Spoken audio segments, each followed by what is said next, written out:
All right. Man, oh man, things are starting to get heated in the counselor's corner. But we're back for another open court discussion in the counselor's corner. I am your host, David Lorenzo Glover, aka the controversial counselor. Joining me is my co-host, Herb Lewis, the big bad wolf. Oh, Well, absent from the panel is Willie A. Price speaks the truth. Hopefully, I can.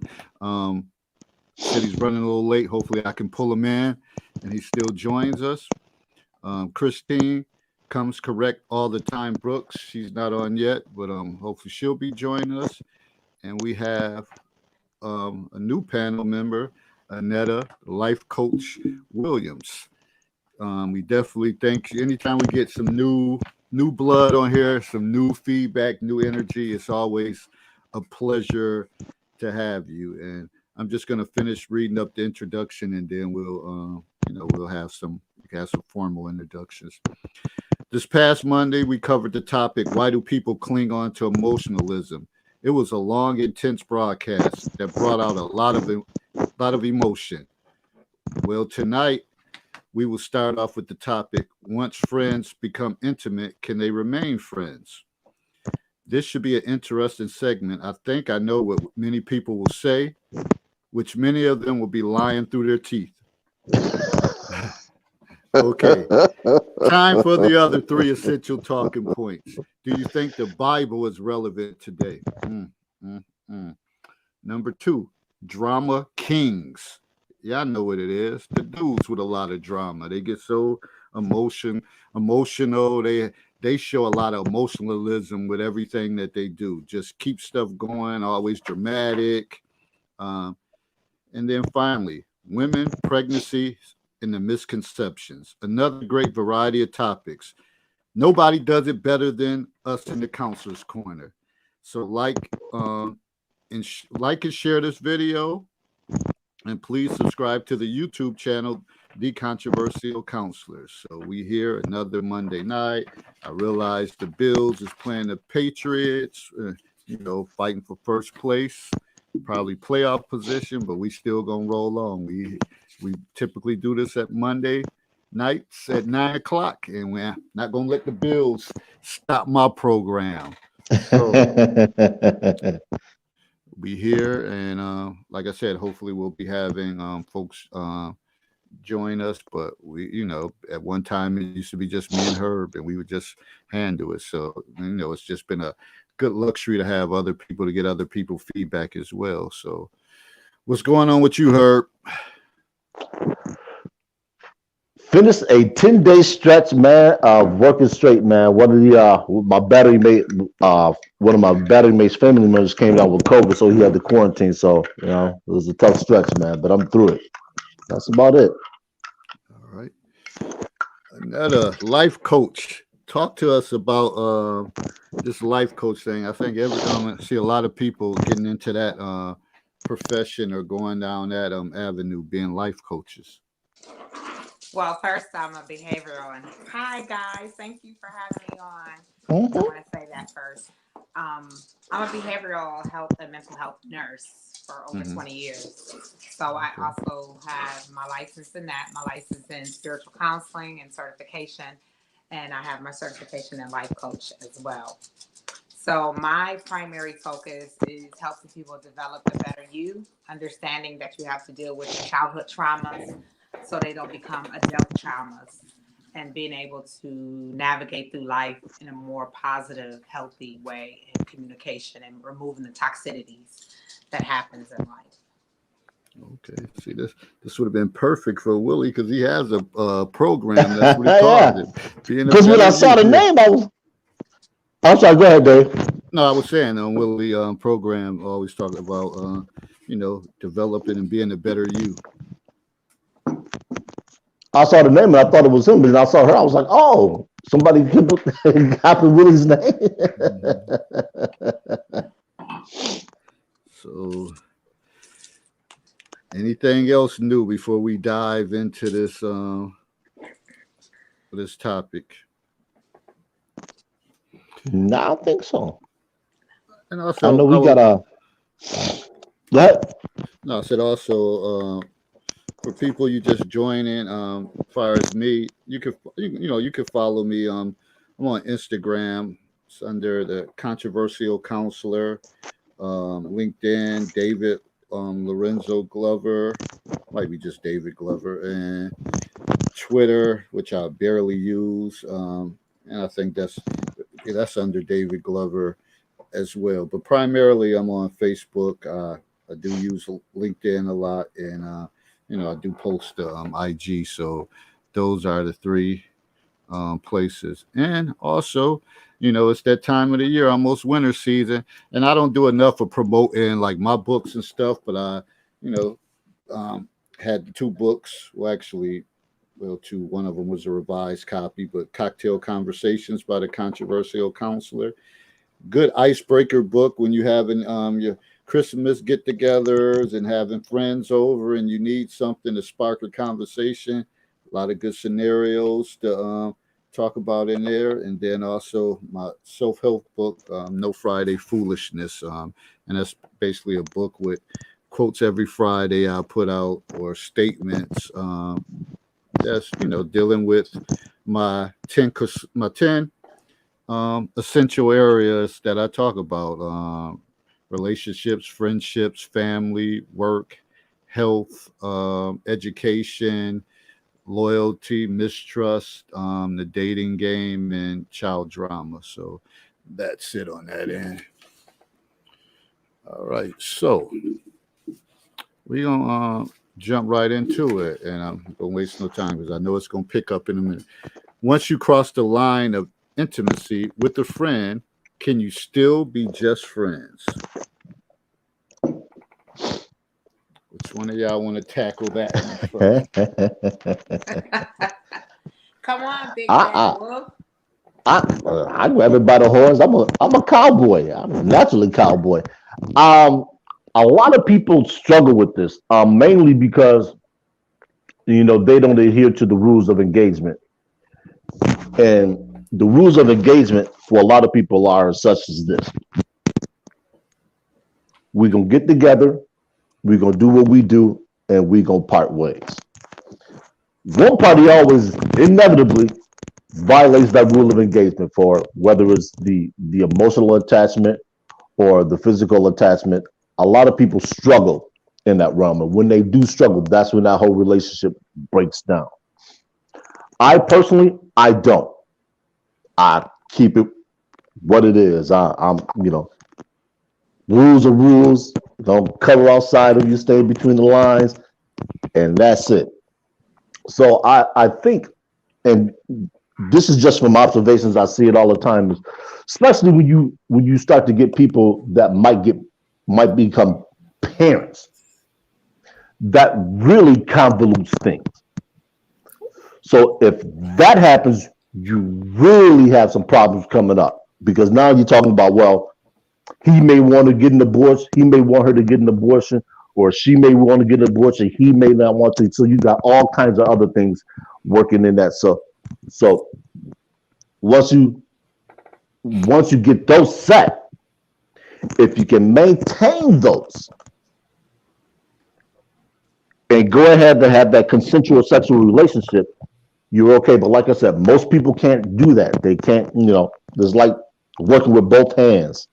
A lot of people can't do that. So that's going to determine a whole lot of what people do and what they're capable of. If you're not capable of it, and people talk about maturity, it has really nothing to do with maturity because emotions will override a whole lot of things. And this is what you're dealing with eventually when you're dealing with that type of relationship long enough. You're going to get involved in some way. The only question remains is, can you manage those emotions?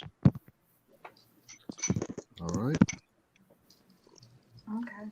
Hey, Christine, how you doing? I'm well. Hello, everybody. Hello, Hello. Annetta. Good evening. How are you? I'm well. So, who wants? Which one of you ladies want to give your feedback or contest what Herb had to say, the Big Bad Wolf, or are y'all on the same page with him as far as that? I don't contest it or anything. I think it's a difficult process. because we're thinking of it in just the relationship, the friendship, but we also have to think of the sex shift. Because once you migrate that friendship into the sex shift, which is the physical, it changes a whole lot. It changes the dynamic of the relationship. It changes the movement of the relationship. It changes a lot of things. People can be dishonest and say, "Oh no, we can still be friends after that." It's hard. It's hard to maintain that. I don't care what type of agreement people may have. Our agreement is we just hook up partners, we just banging partners, we just sex partners. It's going to change the dynamic. And I don't really think it has anything to do with women or men. I will say, speaking as a woman, we are emotional creatures. So I don't know too many women. I know there's some out there that would just lay down and don't have the emotion. But in normal aspects, we are emotional creatures. So we tend to attach ourselves to things that we desire. So I can't see us hooking up with somebody and saying, "Oh, it's just a hookup." If I'm hooking up with you, it's because I had a desire to hook up with you. And if I have a desire, that means that it's something behind the desire. Okay. It may not be a potentiality of relationship, but it's a desire to continue hooking up. Okay. Good, bad, or ugly and indifferent. So I think that when you tamper with a friendship and it goes into a sex ship, it's hard to maneuver that. It's hard to maneuver away from that, you know, because now you have to handle each other in a way of thinking of your emotions first. And you have the emotions of the friendship and the emotion of the physical contact. So that, to me, that's a little muddy. Okay. Christine comes correct all the time. I think it's rough to do. I wouldn't advise it. I think women can have hookup relationships. I do, but not with a friend. A friend is somebody you care about. So once it like Annetta said, once it transcends into a physical thing, a sex ship as well, I just think, especially for women, like you said, Annetta, our emotions get involved. But I don't think men are excluded from their emotions getting involved either. No. I mean, because here you are in this friendship, now you're being physical. What happens when one or the other is seeing somebody else? You're going to feel some type of way, you know? So I think that's a good way to ruin a friendship. I'll just be flat out honest. And I actually believe that you can easier go from a romantic relationship where intimacy is involved to stopping and it becoming a friendship. And perhaps even over time, then dabbling in sex, but to have an actual friendship and it move into a sex ship, as you called it, it's difficult. It is. It is difficult. And I can personally, I told him I'm very transparent. I can say for me, it was muddy water for me. I had someone who was a close friend, and I was like, "Well, shoot, let me experiment. Let me see." And our friendship is not the same. Like, it's literally not the same. Like, I started getting feelings, and he was like, "Whoa, no, wait a minute." Right, we're just having fun. We're just friends. Why you know? But it was like 4, 5, 6 too many hookups that my emotions got. You know what I'm saying? Involved. So then, because I'm a control freak, I had to like bring my emotions in. Like, whoa, hold up. You're perceiving something that was initially talked about and not there. So now you're running on this delusional perception that it's going to be something more than a sex ship. I need you to take it where it's at and leave it right there, you know. But again, that's gaining access. Most people don't regain access like that and be like, okay, this is nothing more. But our friendship is not the same. Right. It's not the Right. same. Like, I can't talk to him about guys I'm dating. He can't talk to me about women he's dating because we invaded the friendship. You know. Right. So you when you say cases like that, and I agree. If you're friends and then you get intimate with someone, I'm not gonna have the desire to sit there and listen to you talk about the next man or the next two or three men. Um, but I guess in that case, because typically for it to end, usually it's one party that probably decides they want to end it, and the other person, barely seldom, and people will lie through their teeth, said, "Oh, we came up with a mutual agreement," or whatever the case is. Usually, one or the other still desires to have that relationship, and that's just my take. So, with that being the case, it's kind of hard to move forward or to say, well, we're just friends, but I'm interested in someone else. Then you think you can call that person and talk about that other person. I ain't checking for that one. Not at See, all. but that's why. Excuse me. But that's why I say it comes down to managing emotions. Because I've been in those situations, where I was dealing with a female and she said, "Look, I'm getting ready to see somebody else." I was like, "All right, cool." Her and I are still cool. Matter of fact, she got engaged recently, and I wish her all the best. And that's why I say it's not for everyone. If you're not capable of managing your emotions to the point where you can check them, then it's not for you. And I caution anybody that thinks I'm lying. I don't give names. I don't need to. I'm just telling you what I do. I have no reason to lie. But there are individuals out there, and that's why they label some people cold. They say, that cat's cold or she cold. Man, no. Just people understand how to manage their emotions, and what that comes down to is knowing yourself. If you know that something's going to go some way that's going to compel you to get attached, then the best recourse you have is to not start. Like my mother used to say, don't start, none won't be none. And I'm a firm proponent of that. Whatever it is, a job, any type of joint venture with somebody, whatever the case is. Once you start down that road, you have to consider all possibilities and any ramification that comes about. So if you're not ready for it, or the inevitability of it ending, because eventually it's going to end. It's just a matter of when. So if you're not capable of dealing with the end of something, don't start it. Well, let me ask y'all this. So, what would be the difference in having sex with a friend? Is it the same as friends with benefits? And I know that people throw that term out there. Is that the same thing? Sort of, kinda, it's the same thing. Only thing is, you have two people that made a mutual agreement that this is what we're gonna do. Okay, we're gonna have our sexual relationships, and we're not expecting anything more or anything additional from each other.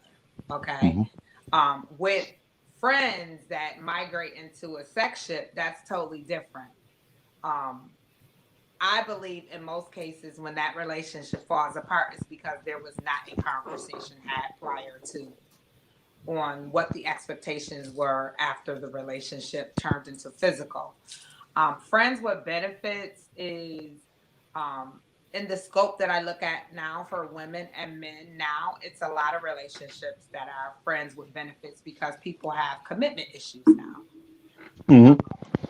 We are living in a society where commitment is lessened and hookups is more. Okay, so I think the friends with benefit goes in that category versus anything. I don't think they're I don't think they're the same thing. I think friends with benefits, usually that hookup is not based on friendship. It's based on the sex. Mm-hmm. So that emotion isn't there anyway. So when it ends, it's like, okay, It is what it is.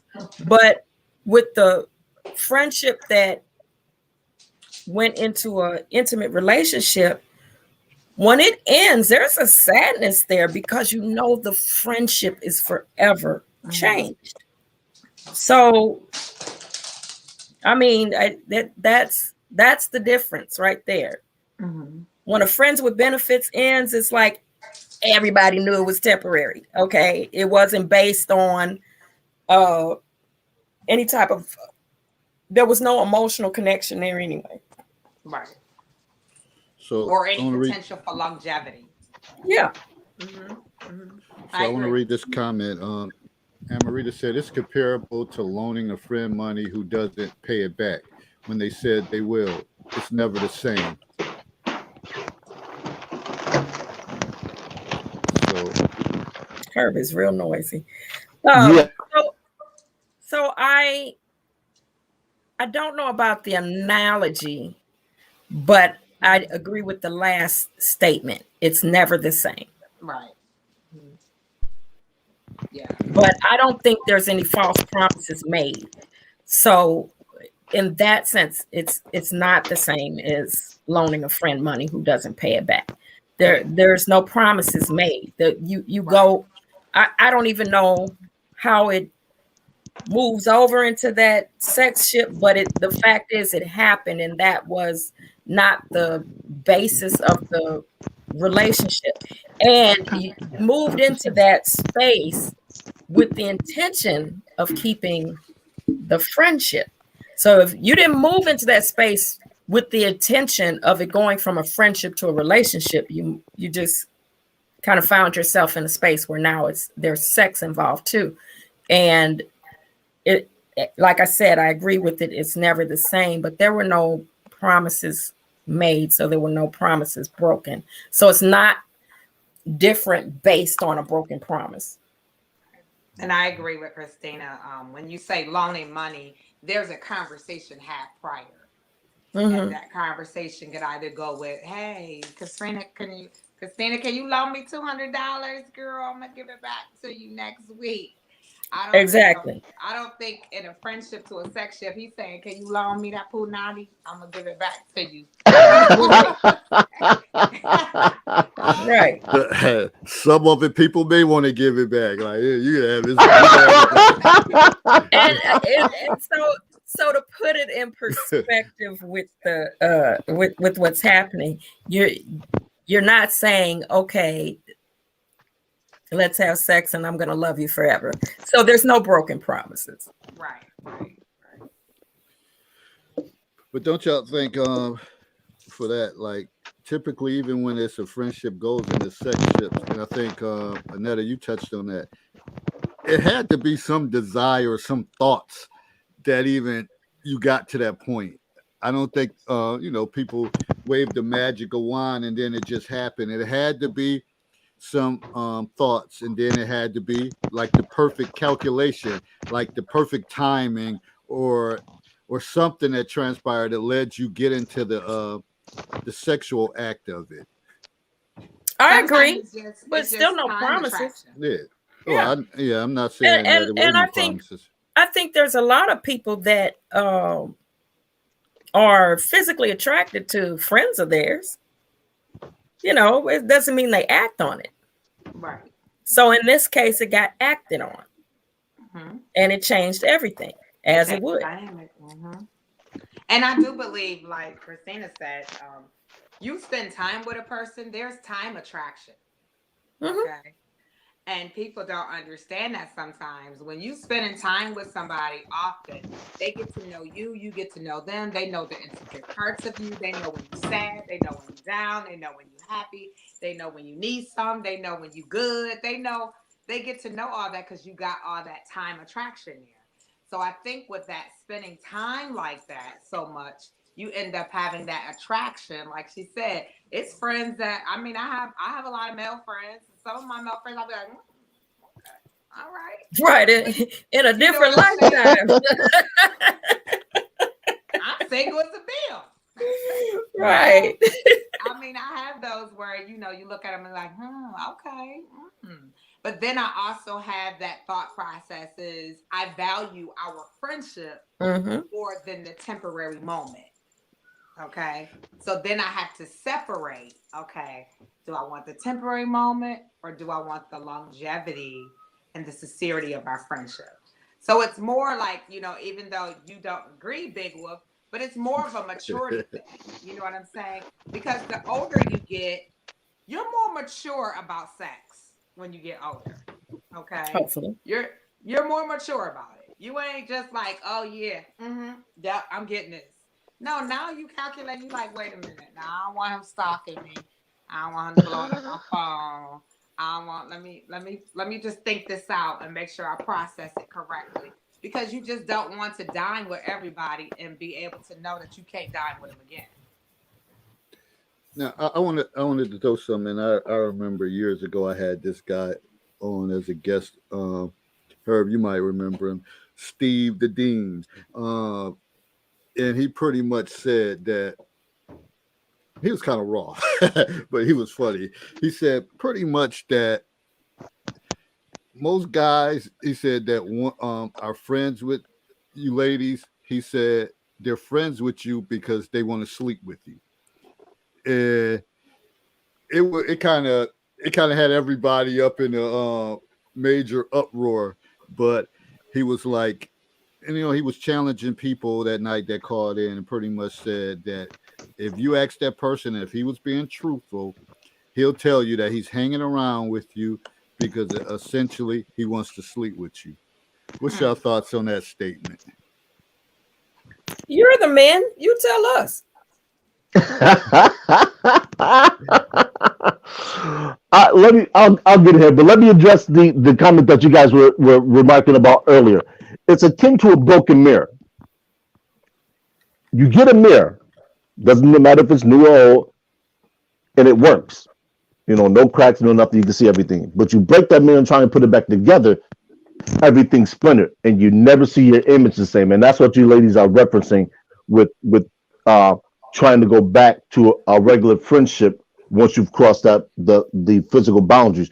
And I understand that. And it's not for me to agree or disagree. I tell people, I'm my own individual. I know what I'm capable of and I know what I'm not capable of. This is why I always say, understand what it is that you're doing before you start that journey or you start that process, because there's certain processes that once you get into, you can't go back on.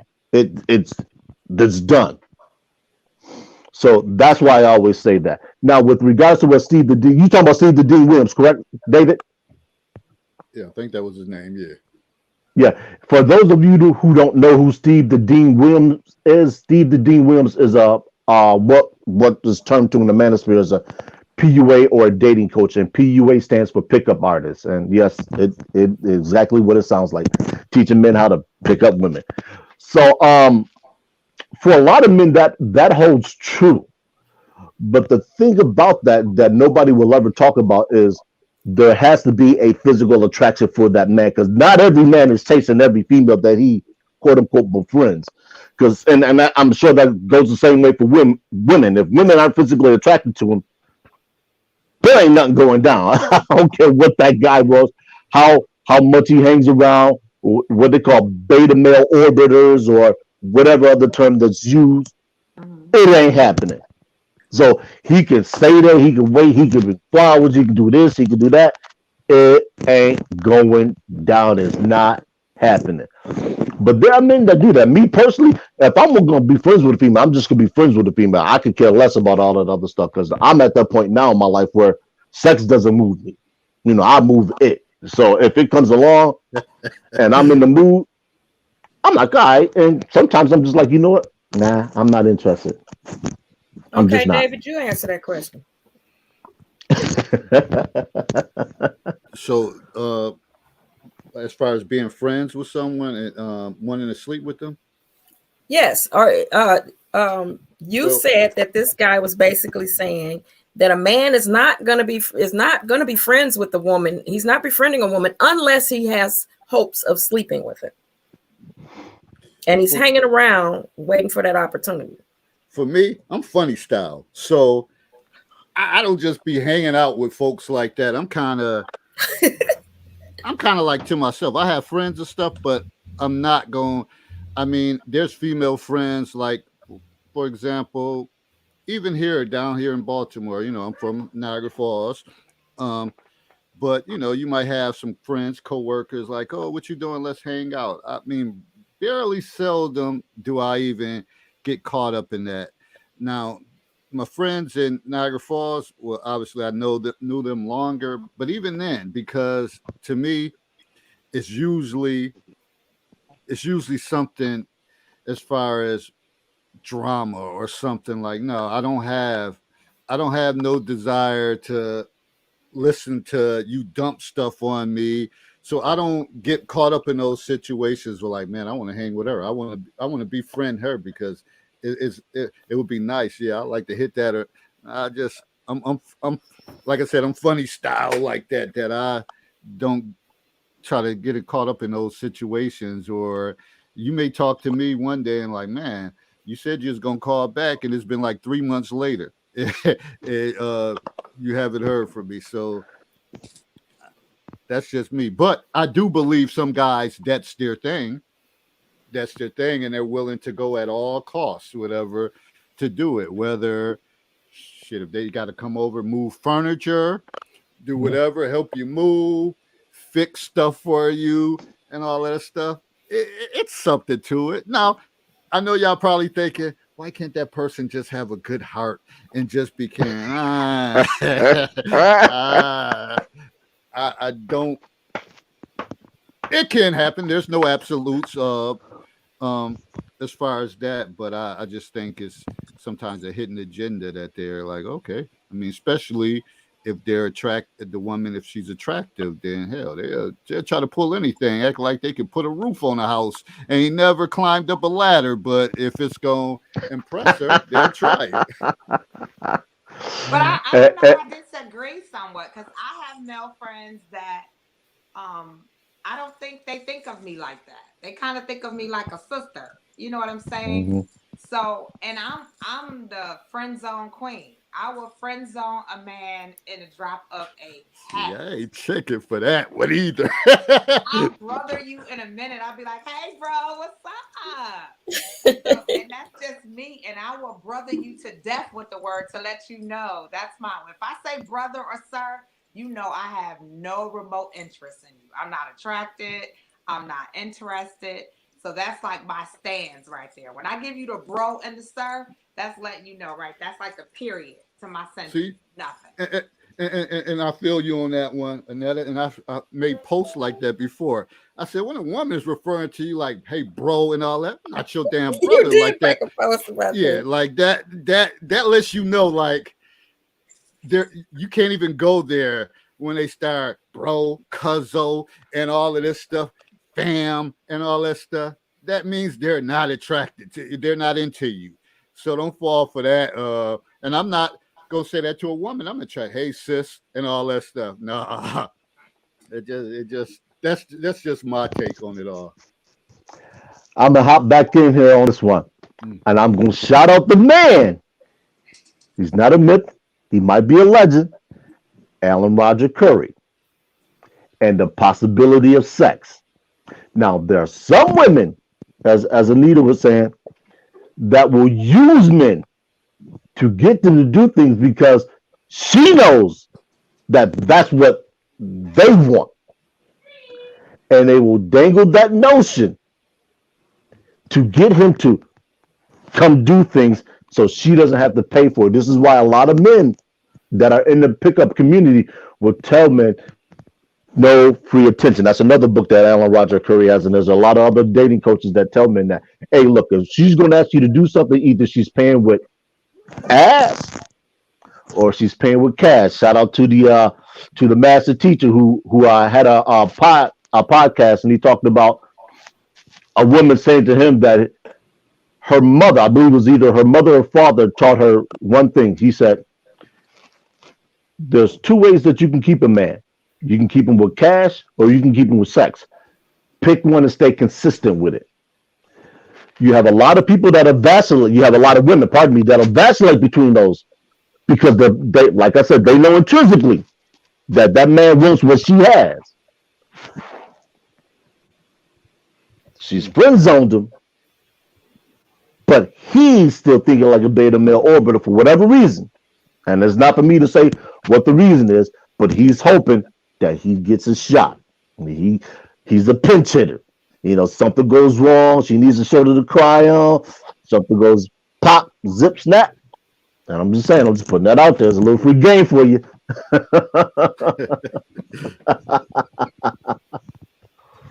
Well, we are women, and our first initial thing on earth is we have developed the spirit of persuasion. Okay. That's something we were brought into this world with.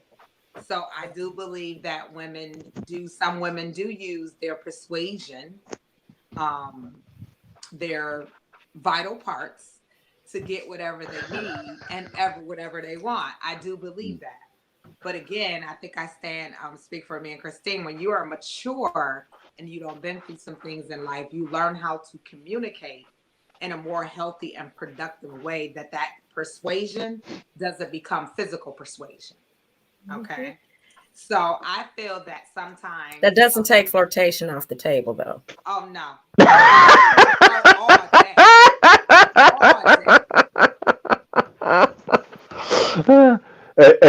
And that's what stokes the possibility in a man's mind. See, that's the double-edged sword. Like I said, fellas, I'm giving you free game, fellas. Just peep it.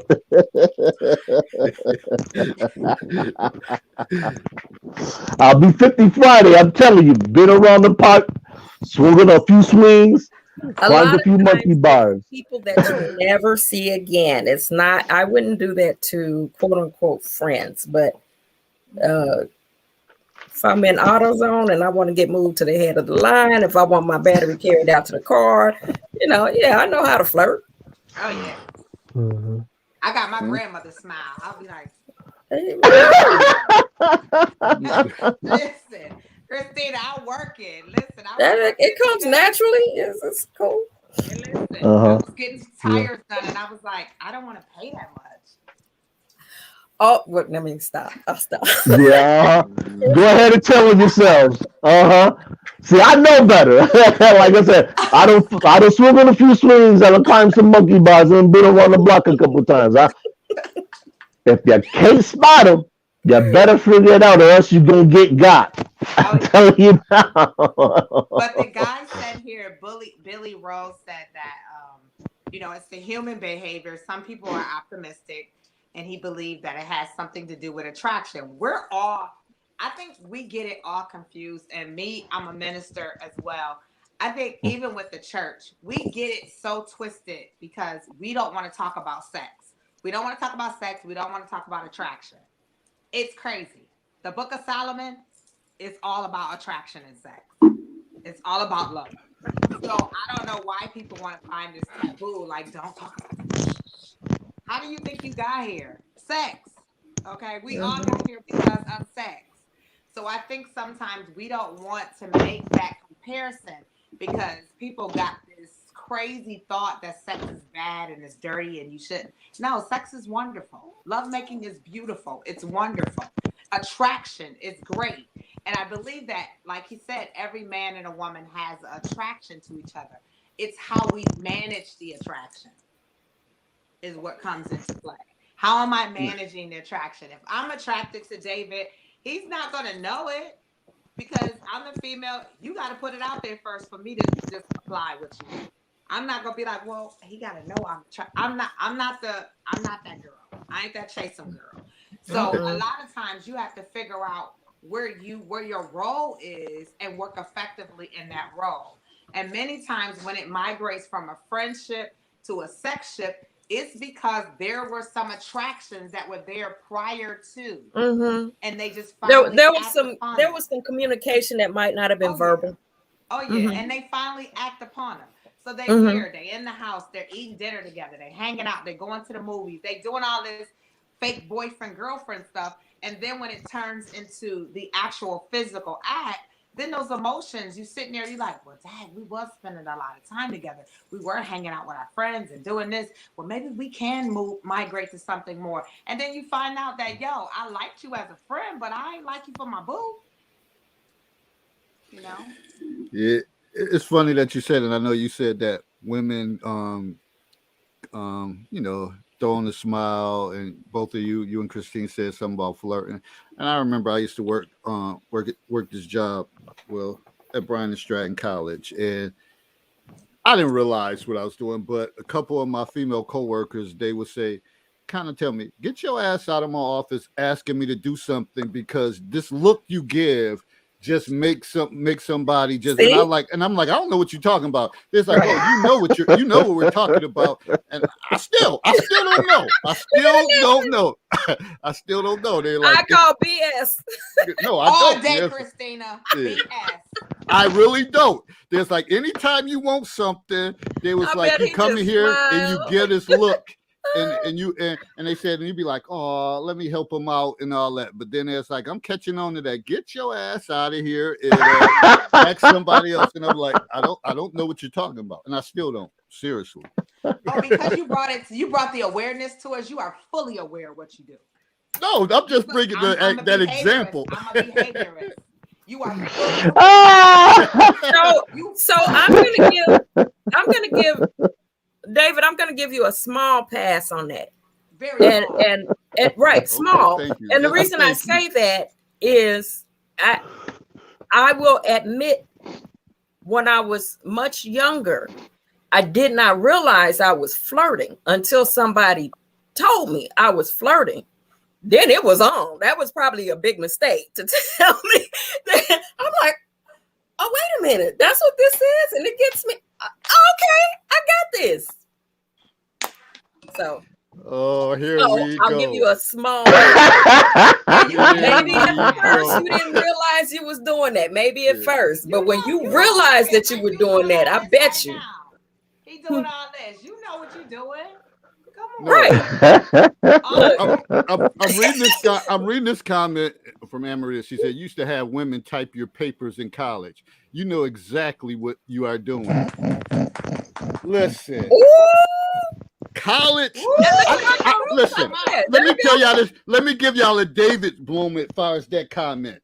I typed one paper in college. No lie. I only typed one paper. And the paper I typed, I had red all over that shit from errors and all of that stuff from me trying to type it, because I was trying to be stubborn. I'm going to do this on my own. I turned it in. I think I got, because of the errors, like a 35. I was like, no way in hell. So I knew how to have different people, because the one thing, you know, by going to a college that you live right down the street from, a lot of my friends, they were still in town. So Friday night, Saturday night, they're the ones who's going to bring the supply to drinks and stuff. These women, you know, in college, you're broke. So they be like, man, I ain't got no money. Don't worry about that. This is the deal. You type this paper, or y'all chip it. You do 2 pages here, you do 3 or whatever. Friday or Saturday, we got you. And that's how I did it for 4. And you don't think that you learned. You don't think that you learned that behavior as an adult, and you mastered it in certain ways to do the same thing. We mastered it in college. Ain't nobody stupid. Well, one of my other friends used to say, don't even run that 48 laws of power. Obi, whatever. Like, you know what you're doing, and you know how. But I'm not me. I'm just saying. but let me ask a question then. What's the difference between somebody marshaling those forces and a manager getting somebody to do something additional at work? I don't foresee no problem. I flirt with our IT guy all the time to make sure my department runs well. I'm confused on what you're saying. I'm confused. What are you saying? What you guys are saying David has done, managers do all the time. Managers, it's called gentle persuasion. But the reward that David was offering, or that was being offered to people that helped David out, was you're getting something on the back end. Mm-hmm. It'd be different if they weren't getting something on the back end. So that was a great wager? No. And bargaining. So how are you relating this to a manager getting employees to do something? That's their job. No. Hold on. If there's something additional that's outside of the job description and the manager asks certain employees because they know they have a rapport with that employee and all they have to do is ask, and the reward is something on the back end, whether it's you get to leave early, whatever the case is, what's the difference? Well, that's a wager. No, it's not a wager. No, yes, it is. Yes, that is. How is it a wager? If you get this done for me, I tell you what, I'll let you leave a half an hour early. Okay. Yeah. But that's essentially what David was just saying. Other than that, a manager, they need something extra done. They're going to go to that person that they already know has a history of going above and beyond. So they know which one of their employees to tap for something extra. That's the same thing that David did. The same field as flirting. No, that's not. David wasn't flirting. Exactly. He was getting someone to do something with the reward on the back end. Exactly. It's called delayed gratification. Them women wasn't typing up papers for the drink. They were typing up papers for David. So why do you think managers tap certain people to do certain things? I'm a manager. Because they know the skill sets. They know the personalities. Right. A good manager, you're not going to go to the person that barely keeps their job and ask them to do something extra, especially if it's going to make you look good or bad. Right. And you're going to go to your top performing employee. Yeah. But that's the same thing that David did. Exactly. They don't want to hear it. They want to hear it. I went to people that I know. You know what? Through. You know what, Herb? I respect you trying to cover for your It's not a cover. No, exactly. It's not a cover. I respect it. That's your brother. Let me ask Anita, let me ask you this question. If you had to pick up your phone right now and call a male friend to come help you change a flat tire, and you told him you would make him dinner on the other side, would any of them take the offer? First of all, if I had to have somebody, it's a yes or no question. It's a yes or no question. I'm flirting. Hey. I can't. No. This yes or no question, because if I have a flat tire, I know who I'm gonna call the person that's gonna come. They're not gonna ask any questions. And I'm not doing. But that's the point. That's exactly the point. It's not the point. David didn't have to like get something more. It's not. That's not the same. It's not. Actually, it is the same, because I'm calling that person that I know likes me. I know he likes me, and I know he will go above and beyond for me. Right. So actually, it is the same as what David did, but that's not the same as what a manager does. No, it's not. The manager. All I'm saying is this: a manager is going to tap certain people because they have a rapport with that individual. And that individual people, because they're the top performer.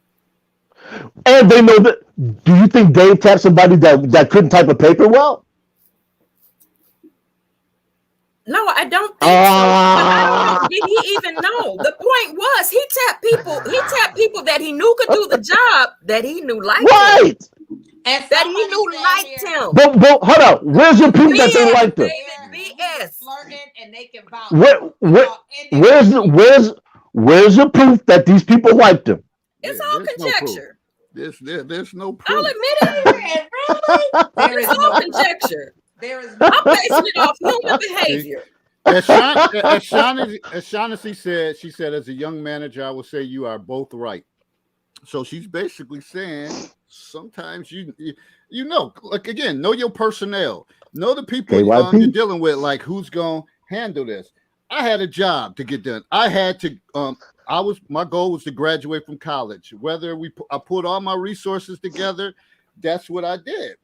Unfortunately, there were, and to be honest, there were body counts. What? No. No, I was going to say. Okay, I'm sorry. I'm the juvenile. No. I wouldn't even. I'm sorry. Christine, you're not coming correct right now. I No, actually, I was gonna say when I was a freshman, this guy I went to college with, high school with, because he had the typewriter, and back in the days, that's when you had typewriters and all that stuff. He had one, he got it as a graduation gift. He would type my stuff. Now it was like pulling teeth. Hey, oh man, I'm tired of typing. Baby, you gotta do it And you yourself. knew you wouldn't have to do that with a woman. Yeah, I mean they all chipped in Okay. together. So if it was a 12 pages or something like that, 15, they would all do 2 or 3 pages each. Oh, whatever. David, I'll type some of it for you. They cared about my success. Of course they did.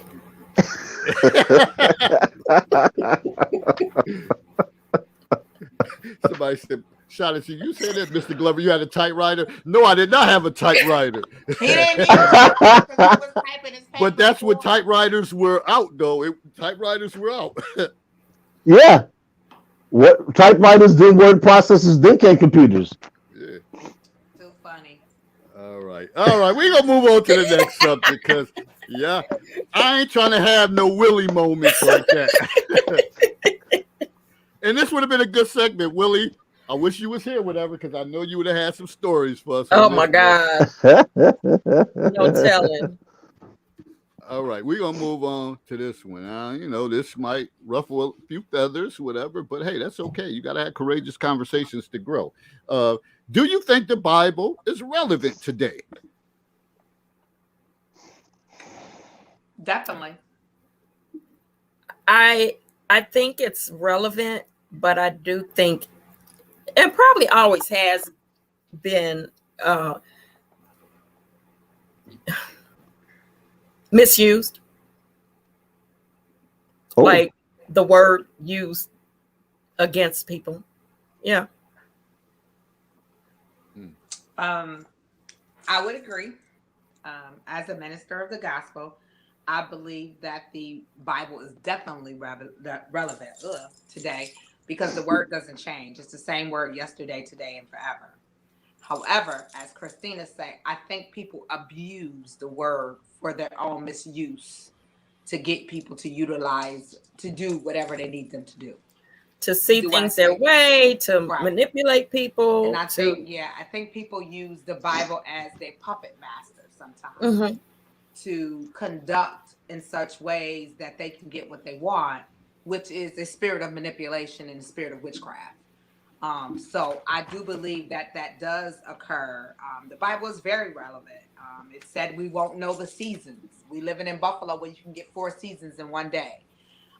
It's very relevant when it talks about how daughters will go against mothers and sons will go against fathers. So the Bible is very relevant. Again, I think there is a huge difference on how we correlate the Bible now. I think people are becoming very religious, and then you have those who are very spiritual.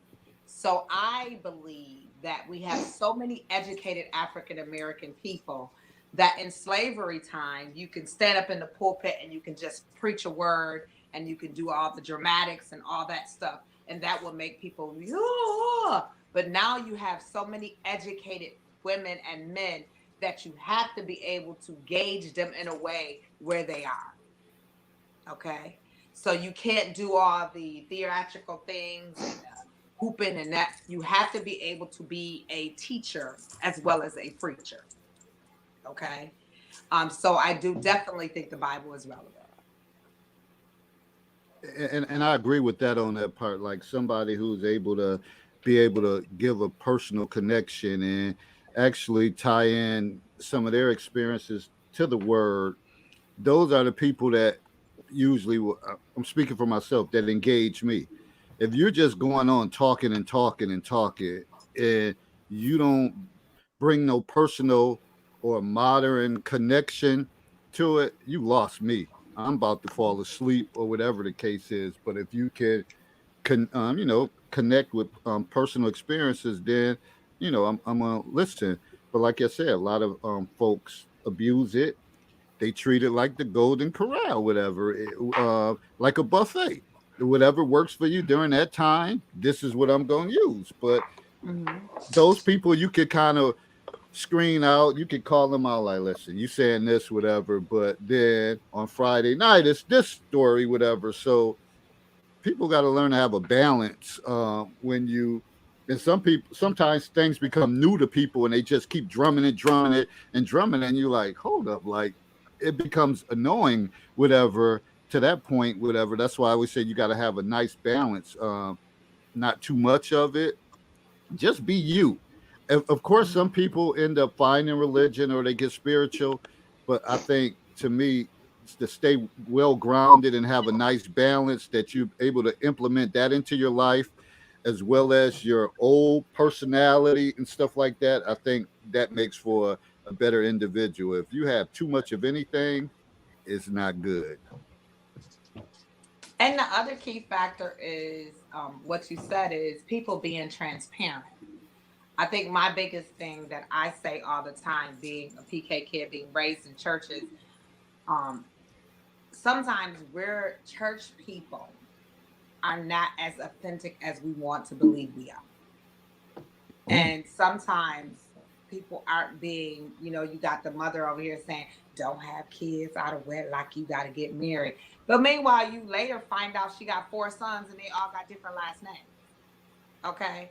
So that's why I talk about that transparency. You have to be honest and tell people where you come from. And when you're not being genuine and honest like that, and you're just saying, well, thou shalt not fornicate and thou shalt not commit adultery, but you're not, it's like, and I don't want to get preachy, but it's a part of me. It's like the woman at the well. Jesus knew when he went to the well that she was a hoe. He knew she had 5 husbands. Okay. He didn't go to her like, oh, you know you are. Everybody knows you are. No, he went to her and was like, and the husband you're with now is not your husband. He went to her with love and kindness, and he introduced what he gave her, what changed her life. And I think that's what we need to learn how to do as human beings, point people in the right direction of better instead of scolding them for their bad, Right. And that's what it's all about, because the condemnation doesn't come from us. It comes from him. And I think sometimes we get caught up on condemning people. Right. And you know what I'm saying? Instead of introducing them to the love and the kindness and the trueness of salvation. Because he went around preaching to everybody. And there was never a time where it was like, you better accept me or you know what I'm saying? It wasn't that. And I think sometimes I always say growing up, when you get those Bible thumpers that come and they just be like, yeah, I'm going to give you this. And this is, no, because I'm a person now. We're educated, so you can't. We're readers now. It used to be a time where we wasn't readers like that. Our foreparents and all that, they didn't read.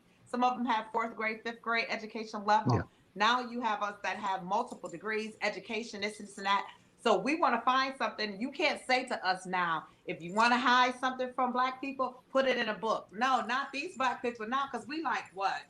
Where did it say that at?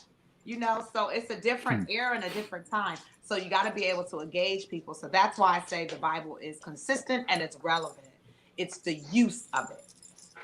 I like what you pretty much said or alluded to. But if you're going to present the word to somebody, and I'm not even talking about in the pulpit. I mean, just in everyday life. Instead of it being, well, you're going to hell because you're doing XYZ. And the word says, and it's written, if you're telling somebody, look, I found myself where I was in a place and this and that and the other was coming, and then I discovered the word, and this is what really helped me. That's a whole different thing than telling somebody, well, you're going to hell because the Bible says XYZ. Then I'm ready to throw your Bible away. Just be flat out honest. So I do think the Bible is relevant. I just think it is horribly misused in a lot of cases by a lot of people. And unfortunately, that turns a lot of people off. What you got to say about this? I agree, but I'm going to switch gears on the masses for about 2 minutes, maybe 3 minutes. And I'm going to tell people, look at pop culture, more specifically movies. We have a lot of movies that are based on biblical references. There was the one that was just made with I can't recall his name right now. I believe it was Dante's Inferno with John,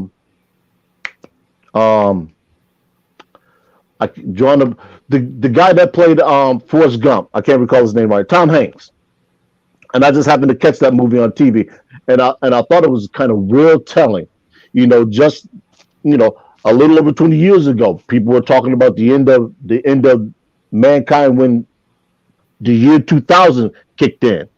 Everybody thought there was going to be some mass hysteria, computers were going to crash, the world was going to end, and so the Bible is very relevant in terms of pop culture, because it's always being used to tell a story. Now, what people do with the Bible and the teachings of the Bible, as Anita just said, is a different story.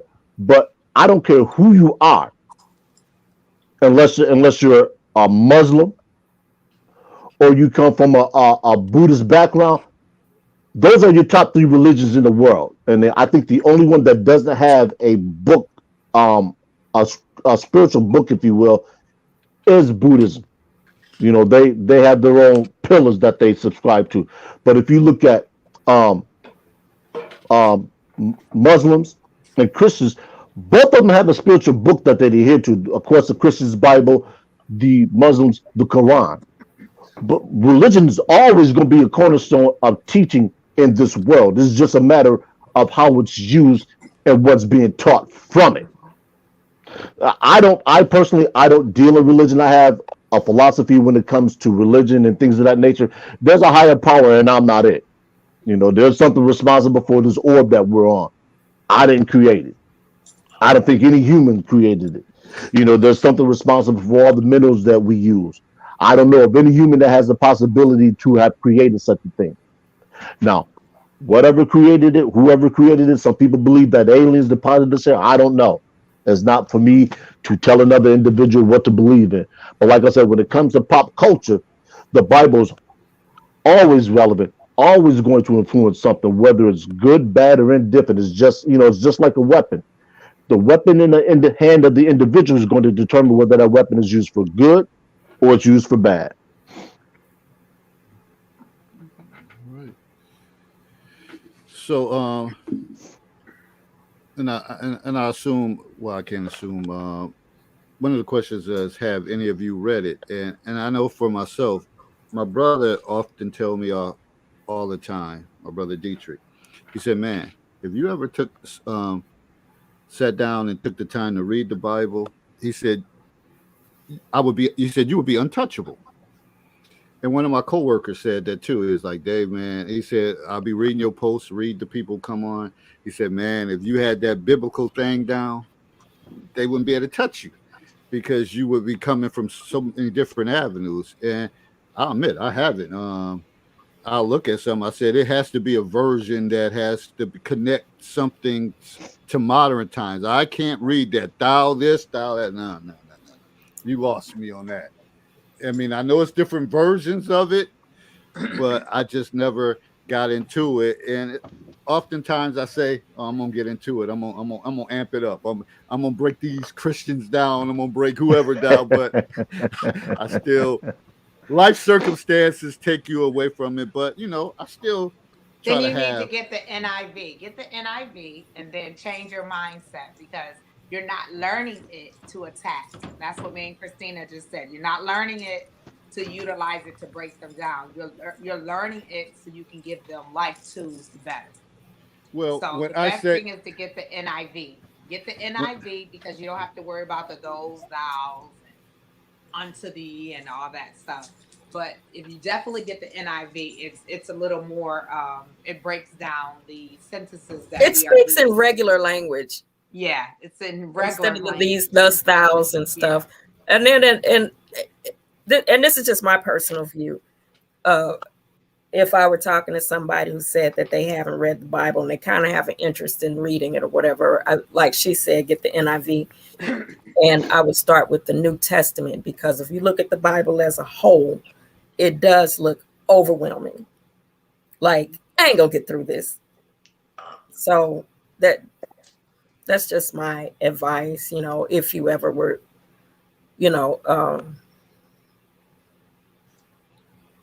to get kind of serious about wanting to read it, I would start with the New Testament, just for the sake of making it more digestible, breaking the Bible down into smaller pieces.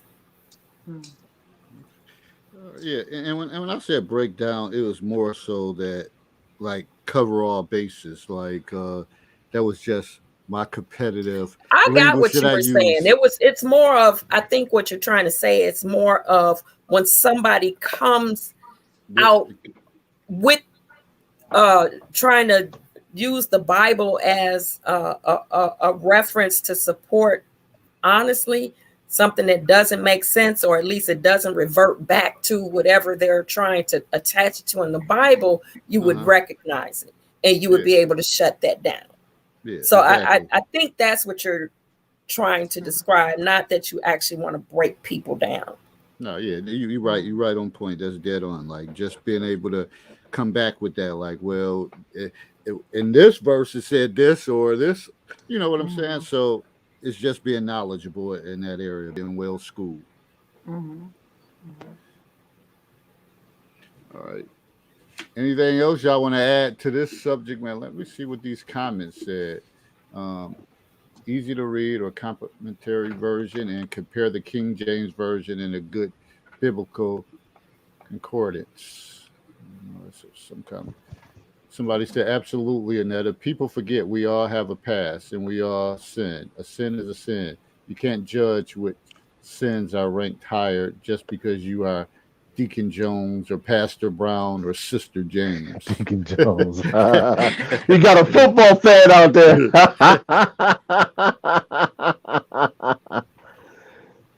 Sound like a Viking fan. Deacon Jones. So, anything else before we move on? I know y'all got more to say about this subject. Nah, I don't. Kind of stands on yeah. own, so. I mean, it would be different if we had. I don't want to say. Somebody I don't want to contesting necessarily. Well, atheists wouldn't necessarily contest it. The atheists will probably just not have any comments. But you have some people out there who are. Let's take somebody that's into Scientology, or somebody that is a devout scientist who only subscribes to science. They would question some things in the Bible. Let's take, for instance, the world population. And they would ask this question, because this question has been bandied about 1,000 times. If we as humans follow in the moral footsteps of God or Jesus, and we don't believe in incest, then how did the world become populated if we don't believe in incest? So you'd have those type of questions, and people would ask those type of questions, because it's almost like a catch-22 and a gotcha. So we don't have any of those. Go ahead, Christine. Oh, I mean, that's yeah, that makes for a long conversation and a lot of possible arguments, but it doesn't really answer the question of whether or not the Bible, it doesn't really address the topic of whether or not the Bible is relevant. Well, let me tell you how it does. Okay. Because you will have people that would use that as a single threat in order to undermine the Bible's credibility. Because the thought process is this: if it's erroneous there, then let's dig deeper into where else it's erroneous. Just like another one, the fire and brimstone. Nobody's ever really seen, no human alive has ever really seen fire and brimstone, but they did some scientific digging, and what they did find out was there's certain rocks that if they undergo certain chemical compositions, that they will actually behave like fire and brimstone. Let's take another one, the parting of the Red Sea. Because this is what scientists do. They look to say, is there a scientific explanation for a man to be able to part a sea? So they went back and they did all these weather researches, and they found out that if the wind blew a certain way and something was going on in the atmosphere, that indeed the tide would drop to the point where it would look like the waters of the river receded, but he didn't actually split the sea. So we Okay. don't have. So even with that, and I get what you're saying, that people will use science to question the validity of the Bible and therefore the relevancy of the Bible. Yes. However, I think even if you don't see the Bible as a factual book, it would be relevant as a series of allegories. Yes, but to whom? But the allegories, but for whom? Because scientists aren't going to adhere to it. For life situations. Like if you look at it as a psychological drama rather than a historical record, then it still becomes relevant. And that's the point that I'm making. I'm not saying that that's even it doesn't matter who feels it is or isn't. My point is it relevant? Yes, you can take lessons from the Bible and directly apply them to life situations today and literally find answers or solutions to your issues. That makes it relevant. If you're looking for it to be a historical document, you're going to have problems. I'm not saying people would use it for a historical reference. What I'm saying is, but that's what they're challenging. They're challenging. Well, if we were to go by the Bible, then the Earth is only so many years old. You know, this is one I know you've heard. Well, no, but that's not what I say when I say scientists. I'm talking about. Okay, but even scientifically, you can make the argument that the when Moses turned the waters to blood, that wasn't really blood, that was red algae. We've seen it, you know, and it kills the fish just like it did in the Bible. You can make that argument. I get it. You can make the argument. You ain't even see the fear that just came on my face. No, I didn't.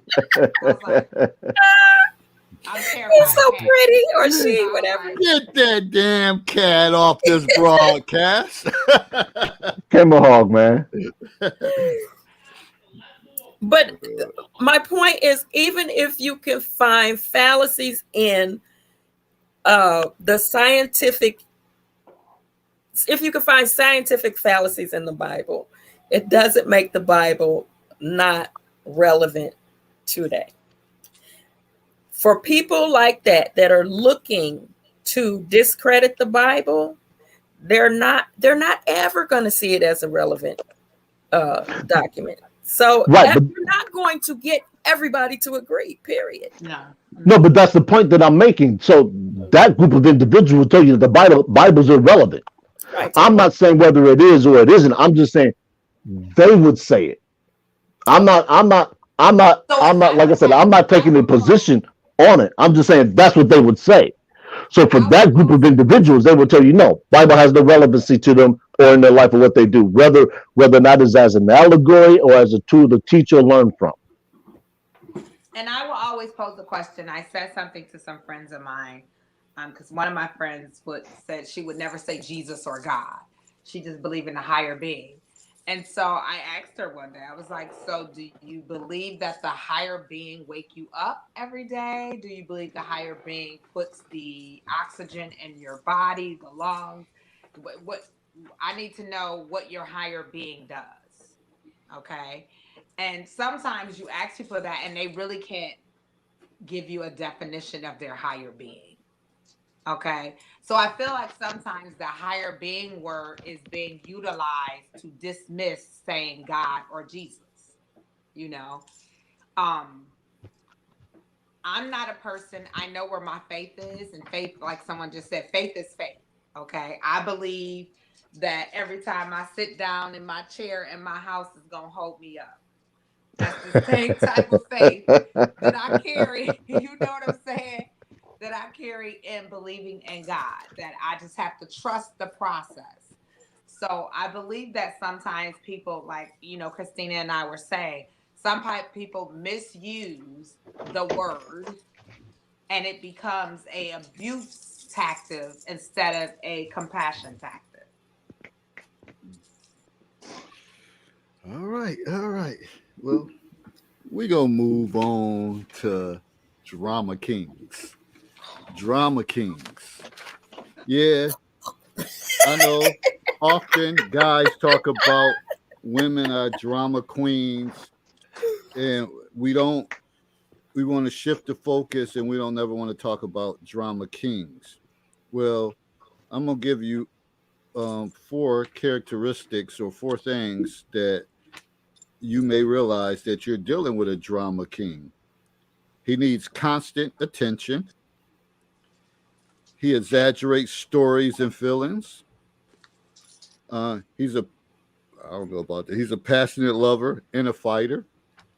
And you feel emotionally drained when you're around that person. Like I just can't take him no more. Sort of like, and I know that feeling when you're a guy and you're dealing with a woman, like, yo, this shit, like, there's too much, whatever. Like somebody's always full of drama. Like every aspect of their life is just to the shits, whatever. Like whether it's work, family, their children, their exes, and all of that stuff get dumped on you. And it depends on what type of job you have that you may say, I just can't do this. It's just too much. So, what constitutes you guys to believe what a drama king is, in your opinion? I know I gave examples. So, what do you think? What constitutes a drama king?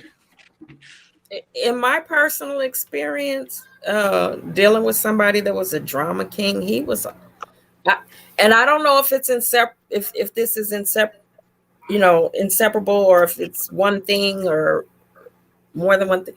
He was a narcissist, and all those qualities you described, that's what he was.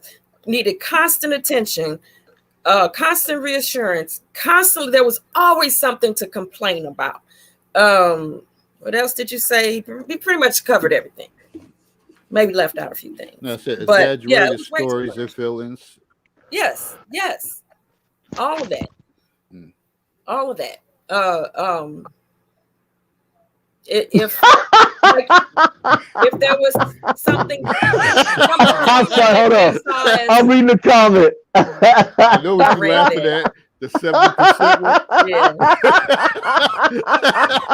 I seen that. I was like 70%. I did too. I was just like, Good one, Shaughnessy. Good one, Shaughnessy. I was like, but yeah, so my experience with a drama king, he was definitely a narcissist, and it was too much. There was never, if there was a quiet moment that was peaceful, he suddenly had to create a problem. He had to create a problem. I mean, down to my breathing. Okay. Listen to the way you breathe. You don't even breathe deep. I'm like, what? What? Yeah, like, now I don't breathe right. Like, why is you here? Go away. I agree with her. I was dating this guy who, it was right after my divorce. So I was like, head was everywhere. You attract what you are. So I was full of mess. So I attracted mess. Mm-hmm. So this guy was and I'm not an emotional person. I'm like, I hang with the males in my family. So I'm like, that girl. He was just like, wow, you don't understand what I'm saying. You trying to. I was like, what the heck? What's wrong with you? That wouldn't be good with me. And then it was like we went to go get some ice cream right before COVID. And we at the ice cream parlor, we standing in line. He like, it's COVID. I'm like, I'm a nurse. Chill out. And we got our mask on. I'm just saying. That was a whole 2-hour conversation. I realized then you are not the man I want in my life at all. Very smooth sailing. I'm very like easygoing. I like to sit in my house. I have a glass of wine, sit and watch some Christmas movies. It can be quiet. You want noise. You want this. You gotta have. That's too much activity for me. I raised 3 boys. They're not like that.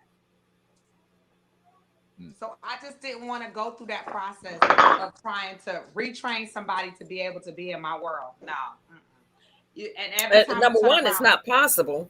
It's not possible. And then you overly sensitive. Okay. You always got some drama going on. It's never, like she said, never a quiet moment. It's always something. Oh, why you eating like that? Why you slurping on that Slurpee like that? You gotta have coffee every day, Ninja. If you don't go somewhere and sit down. So let me ask you this. I feel you on that. I felt every word you said. How do y'all break it off with the drama? Oh, it was ugly. I was very ugly about it. I ain't even gonna lie. I was ugly. Look, I'm a nice person. You see how this is my personality all the time. I'm a positive person. Uh-huh. I can remember one time, and I was letting him use my car because his was down. We're driving to work, and he just kept on. I scared the crap out of him because I whipped that car around. I said, I forget what I said. I caught myself when I dropped the F-bomb. And he's like, whoa, what's up? And he's like, where are we going? I said, oh no. I said, we just passed the transit station back there. I'm dropping your ass off. That's what. But yeah, I was ugly about it, and I didn't care. I had it. This sounds funny. The same guy I was dating, he said, I'm gonna take your car to go get your oil change. I said, okay, I'll bring you my car. I'll drive your car. Don't y'all judge me telling y'all this. I don't care about nothing. No judgment in the counselor's corner. Yeah, but here they are judging men. The irony. What's the problem? Okay.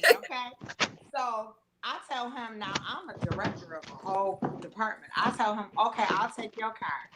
Meanwhile, he not telling me he behind in payments, I'm pulling up. He wanted to hide his car. I pull it up at my job, and I see this little Arab guy and this white guy. They like, get out the car. I'm like, get out the car. What is going on? What are you doing? He like, we taking this car. I'm on the phone with him like, yo, they about to take your car. My girlfriend like, they about to repo that car because I'm on the phone with them. I'm like, y'all about to take the car? He like, get out the car, get out the car. I go in my job, embarrassed, whole department, my staff. Oh, no. Yeah. Listen, that was definitely drama. Do y'all know this dude made it about him? You ain't thinking of the fact that this is traumatic for me. I was married for almost 30 years, never got nothing taken away from me. And then you not thinking about, is she okay? He like, oh, I knew I should have left my car here, and you should have just, we gotta drop you off. Oh my God, I can't believe this. Now I don't got my car. I just talked to these people.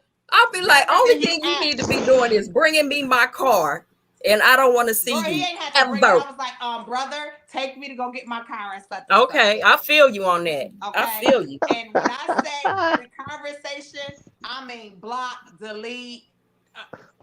I'm done. Okay. We can't do it. Okay. Because listen, your finances is toe up. You can't handle your bills, and you ain't truthful, and you made it about you. You don't put me in my first. But that after 40 years of a car getting repo, and it ain't even my car. Oh, no. You brought up something that I had a point that I had missed, because that's another thing about them. They make everything about them. Mm-hmm. Everything. Every childhood story. You could be in a freaking car accident and they be like, you didn't call me first. Well, how am I supposed to feel? Excuse me. You So, ain't let me know your mama was in the hospital in ICU. Right. Your mother on life support. What am I supposed to think? Support. Like, what?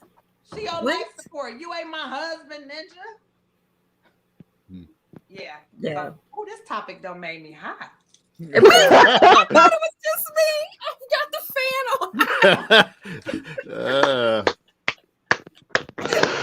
on. Okay, next time. Fellas, it's just a warning. No. Don't be emotional around your girl. It's not about being emotional. I beg to It's about being emotional. Don't be emotional. I can handle somebody being emotional. I can handle that. Granted, it shouldn't be all the freaking time. Until you turn the car around and drop them off at the bus station. Yes. I almost wrecked the car that day. I was already running. Just like, no, the F you didn't, and then tried to I haven't always had the best relationship with my mother, right? My mother has a tendency to be mean. So then he tried to use that against me too. Yeah, see, I knew it was there. I knew you was just like your mother. I'm like, wow. You're never gonna believe this, but she is my mother. I don't know what you expected. Wait a minute. She absolutely lives in me. You gonna get her. Yeah, they do. But that's what she said, that narcissistic behavior. That's why you divorced. You know that only set me more on fire. You gonna try to use something I told you against me? Like, yeah, absolutely. Gwen Henry lives in me. Come on with it.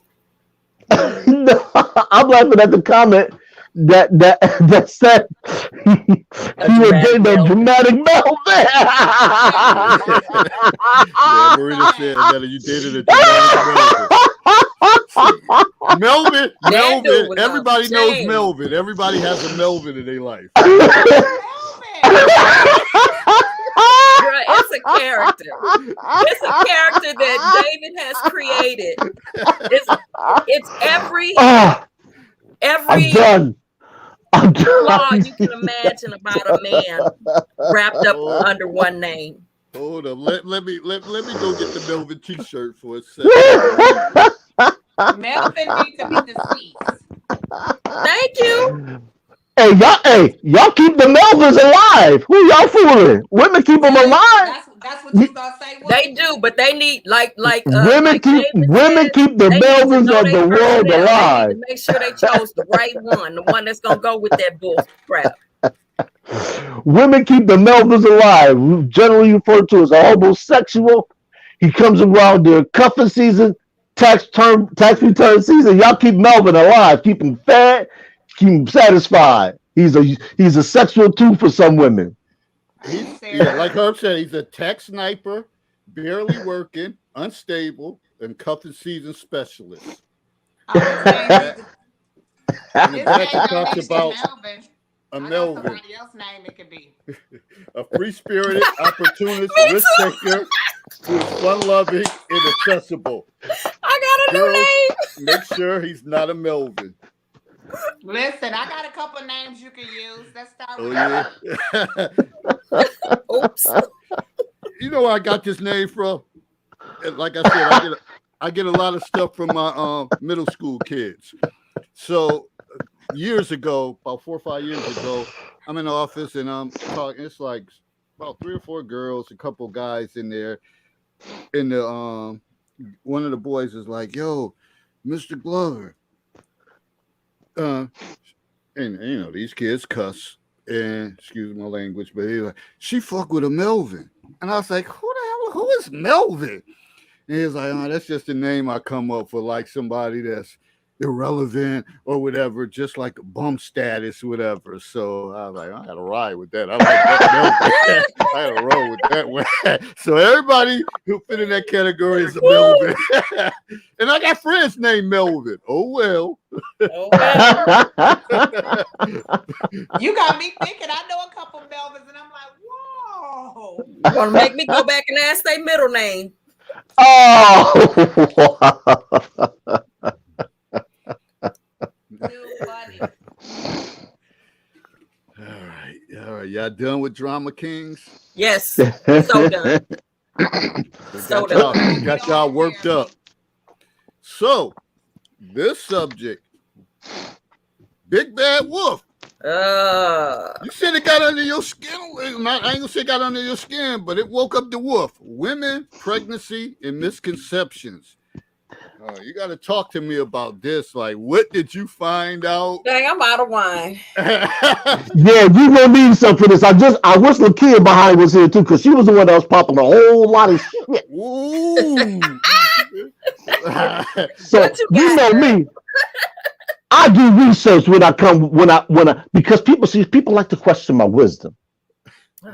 I don't take insults. When people try to question my intellect, that's fine. I'm a customer. I'm a black man born in America. I take them all day. But when they try and question my wisdom, I'm just like, do y'all think I speak just to speak? Like I don't know what my voice sounds like? Now this stems from the fact that people were saying that a female could get pregnant or can conceive when she's menstruating. I made the distinction that is not possible. Did a little bit of research. It's unlikely that it can happen. It's rare, very rare, for the reasons that I said before. She doesn't have a uterine lining for the fertilized ovum to attach. Now, can a woman be pregnant, or can a woman conceive while she's already pregnant? The answer is yes. That's because there's already a lining in there for the egg to attach. So you can have a woman who's, let's say she's 4, 5, 6 months pregnant, and another egg is released, and that egg is fertilized, and that egg implants in the womb. Yes, that's possible. But this is why I reference, quote unquote, a normal female, and her menstrual cycle is normal. Now, according to the information I found out, for women, a menstrual cycle can last anywhere from 21 to 35 days. This is why they tell women, if you want to know what your menstrual cycle length is, take your menstrual cycle for an average of 3 months and divide by 3. In other words, from the date of your last bleeding to the date of your first one is your menstrual cycle. Do that for 3 months and track it and divide by 3. That'll determine the length of your menstrual cycle. So when I made that comment, that's what I was basing it on. So yes, a woman can conceive without the benefit, during her menstrual cycle, but the chances are unlikely that it will occur for the reasons that I mentioned. Now, there's some other things that I came up with that I found out here too, and I'll just read what I highlight. It said, while it's extremely unlikely, the simple answer is yes. Can you be fertile on your period? Women are not able to conceive while it's on their period, but sperm survives within female reproductive tract for 5 days. That's where the fallacy comes from. Is that if her egg is released and that sperm is still there, the conception will occur. So by the time that the egg travels down the fallopian tube and implants, it appears that she got pregnant on her period, when in actuality, she, quote unquote, didn't. So that's why I was making. Okay, so you're saying that she was still menstruating, that she was still bleeding. Correct. Okay, so for most men and women for that matter, if you say I'm bleeding, they're saying you're on your period. Nobody is taking the time to count backwards and all that stuff. You can get pregnant. You're playing Russian roulette if you think that you can't get pregnant while bleeding. Because for most people, They are not going through okay, well, let's figure out how long your cycle is and da da da da da. Let's do the math. No. Oh, you're safe. You're on your period. We can screw you. Ain't gonna get pregnant. Not necessarily. Not true. And so let me tell you the medical background from what I learned in nursing. Before we start bleeding, we're already on our cycle. You're on your cycle 3 days before you actually have the discharge. Your body starts, because what a period is the cleansing of the outer lining of the uterus. So that cleansing already started. So you're already in an ovulation state. So you can't get pregnant prior to your period. On your period, you still can get pregnant. Okay? Because what your body is doing is dumping of the old toxins to regenerate. Okay? Right. So you can get, I mean, I don't know where that came from. I mean, hold on. You can conceive. Make the distinction. You can conceive. But if there's no uterus, you can. You can, CAN, you can conceive. But if there's no uterine lining there, that egg has nothing to implant in. That's why I'm making the distinction. Because when we hear the term pregnant, we're already counting the days of the 40-week gestation period. That's why I don't say conceive. That's why I say pregnant. Or if I'm wrong, correct me. You are wrong. Okay. Yeah, you are wrong. Conception, pregnancy, however you want to look at it. Even when a sperm and an egg come together and they join and it's the same thing. It's not. It's like you saying tomato and I say tomato. It's conception. It's conception. I think it's kind of tricky how people want to correlate pregnancy and conception, but if those two things come together and then a fetus at that point begins to process, okay? I don't want to say, I mean, people say, oh, well, you're not killing a baby because you're only 5 weeks, you're only 3 weeks, you're only 2 weeks. It's a fetus, okay? That's developing, all right?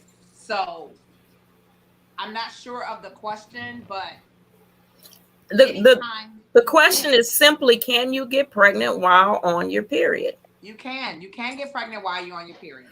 Which Herb is acknowledging that you can, but he's saying it's very, very rare, slim chances. You know, it's got to be this medical condition or something. I don't know. It's not. I don't want to. There's a window that it has to occur in. I didn't hear you. I was just responding to Christine. There's a window that it has to occur in. If you miss that window, then it's not going to happen. Not necessarily. So who is going to be counting the window? Because if you're comfortable enough to say, hey, let's do it while you're on your period, there'll be no chance of pregnancy, then you're not asking that person, well, what day are you in? Is the window okay? Are we? Yeah. No, you're going off of the idea that you think it can't happen. And because our bodies as women are so sensitive, stress can throw things off. Food can throw things off. Environmental factors can throw things off. You can never be sure. And the lining of your body, the way you sleep can throw things off. I think but that's my point. That's how sensitive our reproductive systems are. Totally. And it's I agree with Christina. You know, it's a thin line with that. You can get pregnant. It's a possibility. You know, that's a very thin. That's almost like it's Russian roulette. Yeah, it's definitely. If you're using that as a form of compensation, of birth control. If you're using that as a form of birth control, you're playing Russian roulette. It's the point that I'm making. So, you know, I guess in reality, yes, you're correct, Herb, but we're correct also. It's a dangerous game to play, to think that you're going to catch that window just right. You don't know. A lot of times you have women that are more fertile than other women. Well, hold on, but that's why I specifically stated a woman with a quote unquote normal cycle. Not women that are having hormonal imbalances, one that releases eggs irregularly. That's why I specifically narrowed it to that window because I'm aware of all the But you different don't know things. who releases eggs. I mean, unless you got a questionnaire when you date them, do you release eggs? Hold on. But that's why I Do you have a specifically normal said cycle? You know, that's that's a real, because certain women body produces. My sisters were fertile. I was not. Okay, so when I had my kids, I kept losing kids, miscarriaging, all types of stuff. Because and when I had my kids, I was like, okay, they here. You know what I'm saying? So everybody was different. It was a wonder I didn't get pregnant at teenage year. That was Jesus himself. You know what I'm saying?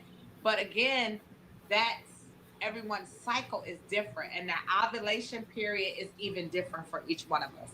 Like I stated prior to this, is 3 to 4 days before we actually see the blood discharge. You're on your cycle. You have the cramping, you have the mood swings, you have the headaches, you have everybody have different symptoms. I mean, would you agree, Christina? There's several symptoms that come on prior to you actually having the actual discharge. So that's why I say it's hard to actually pinpoint that and say, oh, this is happening and this is happening, because you really don't know. You know what I'm saying? All I would say to any man, woman, or whatever, if y'all having sex and you use it not as a way of not getting pregnant, you are playing Russian roulette. And unless you're a millionaire, you're going to have a whole lot of babies and a whole lot of 17% coming out your account. Well, Lakia is on here in the chat. She's like, let it go, Herb. You're wrong. So she's on here. She's listening. I don't talk to the chat. I only talk to the panel. If you ain't on the panel, you telling me you got a yellow strip running down your back for whatever reason. Get up on the panel. I don't talk to the chat. He ain't gonna mess around. Be here next week. Hey, I'm here every week. I don't run. The wolves stay in the den. I only come out when provoked. They know that by now. We panel members have come, panel members have gone, panel members have told me to fuck you, and I'm just like. So let me read these comments. I keep it rolling. So Shaughnessy said you can overlay 4 days into your cycle. Some women menstruate for 5 to 10 days. Sperm can live in the body for 5 days. It's not irregular. It happens. Science is going to be science. Amarita said, bottom line, it can happen. As a woman, your body can be normal 1 month and change the next. So Herb, your statement of normal isn't a normal question. like I tell people, I look these things up. I just don't speak out of my ass. So when I say it, I go to medical sites. I don't talk just to talk. So okay, so let me help you, Big Wolf. They taught us in medical school. Don't Google nothing about medical. Okay. Because 99.9% Hold up, Herb. Go ahead. Hey, girl. Get on the panel. You know I don't run. Look, I got company. Hey. What up? Wait a What up, minute. people? Y'all dissed us like that? What the hell y'all talking about on there, Herb?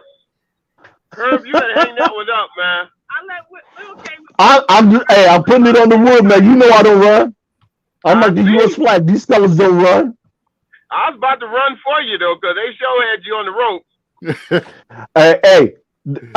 Foreman had Ali on the ropes. What happened? Oh, Lord.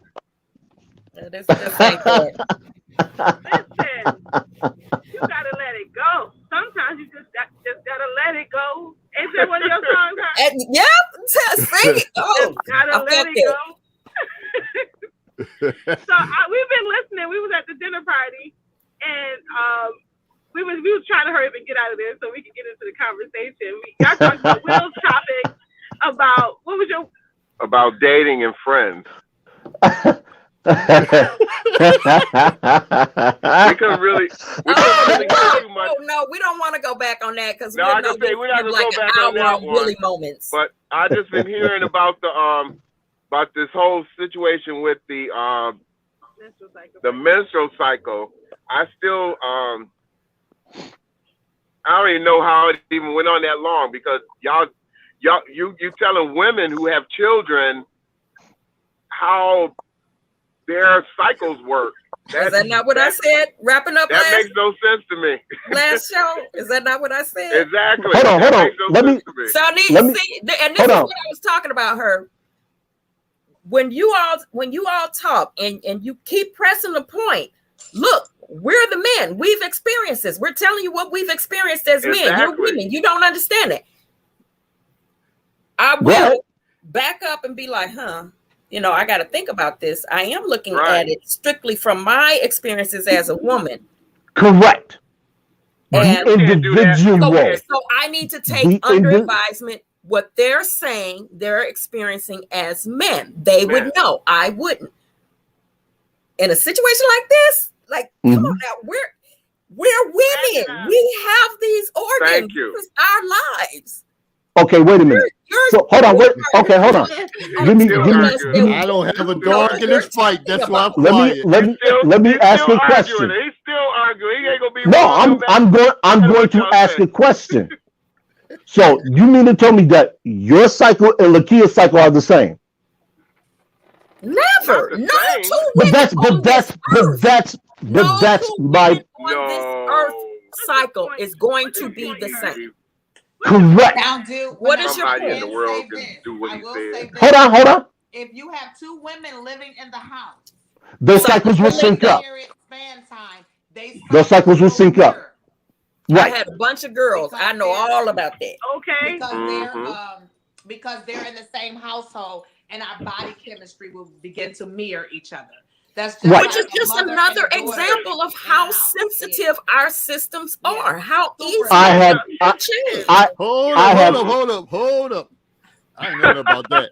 So, because you're in a household, like your mother and daughter, and like yeah, bodies linked up, whatever. Wow. Yes. That's something new. Yes, that is a thing, and that happens. But see, I knew that. And when I did it, it was like right in order. I knew who was next. It was like you just right all together, right after each other. But that's precisely the point that I'm making. That you just said you knew whose cycles were next. So how would you know whose cycles are next if your body's not consistent? But they changed. No, but you still can get pregnant. Originally, they were not consistent. When I had they wasn't consistent, and then when my daughter later years started having her cycle, she would come on for me, then I would come on after her. It was like our body kind of linked up. Now what street should I go up here?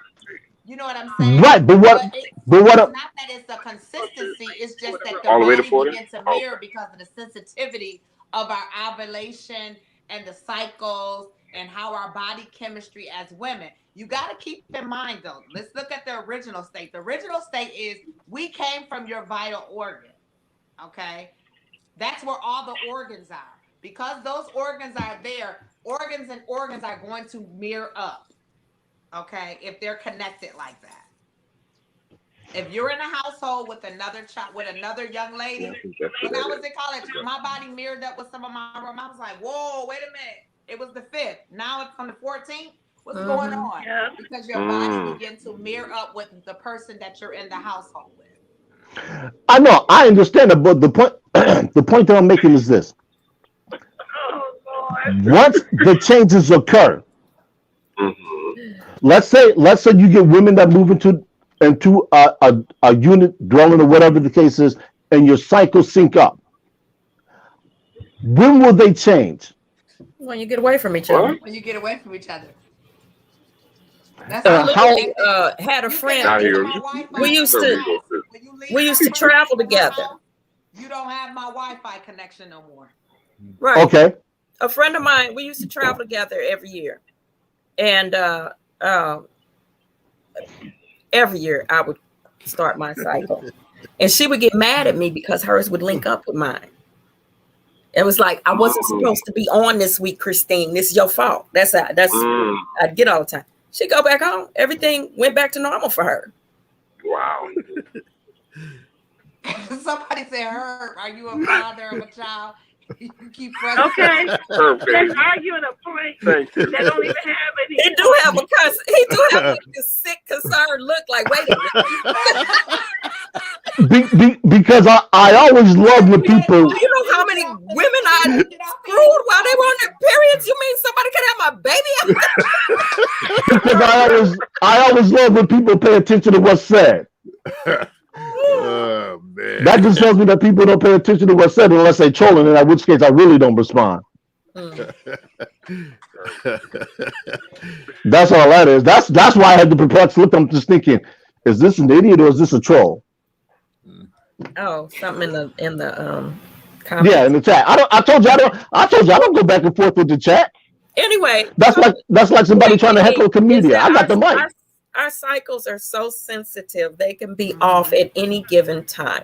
They can be off, even though you're considered normal or no problems, with your reproductive system. It still is very sensitive to anything from being around another woman who is on her cycle to like I said, stress, environment, sleep patterns. We are so sensitive that anything can throw that off. So Correct. You may think it's a safe time to have sex because Hold on. period. But Let me make this clear. and it doesn't mean that there's Clarify anything this. wrong with the woman. This was not intended to be about a way to not get pregnant. Okay, I want to make that certain because people seem to be getting the two conflated, and that's not what this whole thing was about. So I'm not talking about birth So control or any of that stuff. Pardon? Is there more on this topic? No, the point that I was making is this. I'm not saying whether it's safe or unsafe to have sex while a female's menstruating. All I'm saying is that particular point in time, she might conceive, but she's not going to get pregnant. And that's why I made the distinction between conception and her being pregnant. Just because the egg conceived. Hold up. I think I got some Douce in here. Hold up. Pregnancy are the same thing. What do you mean? Thank you. It is not. What is conceiving? Conception means that the ovum's been fertilized. They will not actually start counting until you have that pregnancy test that is confirmed that the fertilized egg. That's not true. Dr. You know, not until Okay. you have a pregnancy. No, Herb, that's not correct. Oh. And pregnancy are the same thing. Let me ask you a question. Oh. If you miss your cycle and you go to the hospital and you have a pregnancy test and that test comes back negative, what did the doctor tell you? You ain't pregnant. Which is my point. Then That there ovum is could- no conception. Then that means there was no No conception. conception. That's not true. Okay, And that's what I'm Google it. telling you.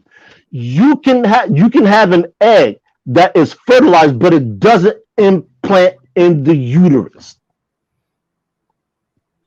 We're about to Google. Somebody pull up conception. I'm about to Pull out Google two. it. Pull out two. I can. I don't even want y'all You let her remind me get of my y'all. ex-husband. I'm not pulling this up. I did too many years in nursing. I ain't never heard of this. Wait a minute. So hold on. Wait a minute. So you mean to tell me that every hold on. So you mean to tell water talking to you? hold on. So you mean to tell me that every ovum that's fertilized results in a pregnancy? Listen, you off. The conception You means off. the action of conceiving a child or of a child being conceived, an unfertilized egg before conception. That's just a sentence. But the action of conceiving a child, and then that means pregnancy. Look up the word pregnancy. No, you didn't read pregnancy. Conception is not pregnancy. It It just said it. It just said it. She did not read pregnancy. She said conception. No, Unless I didn't hear. She read conception. She read conception. Conception is not pregnancy. She just read the description, the definition of it. Hold on. Read that again then. Oh, geez, I gotta go back. No, because I didn't hear her say pregnancy. You need to pull it up. I don't got enough water. Somebody help him. Somebody. You're gonna need some stronger Here than we go water. again. Here we go. You might get pregnant after this conversation. A child. The action of conceiving a child or of a child being conceived. Once again, I will state that you did not say pregnancy in that sentence. What is pregnancy? Conceived. It's similar. Here's a similar. Inception of pregnancy. That's the similar to what I just read. Tap on Where is that? Oh, right there. Tap on that. Inception of pregnancy. Is somebody So driving? I hope somebody's paying attention. No, we stopped. So we had to stop for this one. Okay, and I certainly understand that. All the different all types. the different words is Conceiving, fertilization, and insemination. All those are the same thing as pregnancy. That means creating a child. Anita, let me ask you this question then. When do they start counting the gestation? When conception occurs or when she's actually pregnant? Oh my Honey, word. no, that's counted at the concept when she's pregnant. Because that's why they can go and say you're 4 weeks, you're 3 weeks, you're 6 Because they weeks. count back They count back to the date conception. of From the conception. beginning. Of As soon as conception. it hits inside the egg. Okay. I'm not crazy. I love you from a just distance. I misinformed. love you from afar. But I'm in I got enough love for me. I don't need to love for anyone else. I'm good. It's okay. I'm good. But no, I'm good. Serious. You never have enough. I'm good. It's hard to Y'all have that type of funny. Herb, accept that with love, somebody man. that's Accept the medical- love. I'm good, man. I'm good. Herb is not gonna be wrong. He don't care what y'all say. No, it's not about being wrong or right. Woo-wee. Okay. And the silence. Did we talk about the Bible? Yeah, Yeah, you missed it. Am I that late? You Yeah, are that yeah. late. It's almost 11 o'clock. Y'all get that late. Actually, we got through all of the subject matter Yeah, we tonight. did good. We actually Yeah. did good. I wonder why. First time. I'm not gonna even say. I'm not gonna You even didn't have say. any Willie stories. No. Nobody's nothing to being do with real me. quick for 15 minutes. Yeah. Oh man. But Oh, yeah, yes, we I ain't discussed gonna say it. no other names too. I Sir Tice. Sir Tice ain't here. That's another reason. That I'll is the say it. reason. You ain't gotta say it. I'll say it. Yeah, I know when you pop up But in this so, chat, yeah, he's gonna be back next week. Our consensus was the consensus was that the Bible is relevant today. It is or isn't? It is. It is. Mm, You beg to differ, Willie? totally. Well, let's hear your take. Let's hear your take on it. Lord, what's up? What makes you say that? And I think it's not. What was the word they said? Is it what? Relevant. Relevant. It's not so much that it's relevant. I think the fact that people use it for their own And we talked about that. That was own actually benefit. Yeah. we talked about the So- fact that it is relevant, so the but that it is frequently abused. Yeah, and that's the thing. That's what makes it irrelevant. Because if you took the Bible out of these conversations and told them they'd have to come up with another rational explanation for the things they're saying, they wouldn't be able to do it. Okay. So they use the relevancy of the Bible for their own benefit, for their own definitions, or for their own purpose.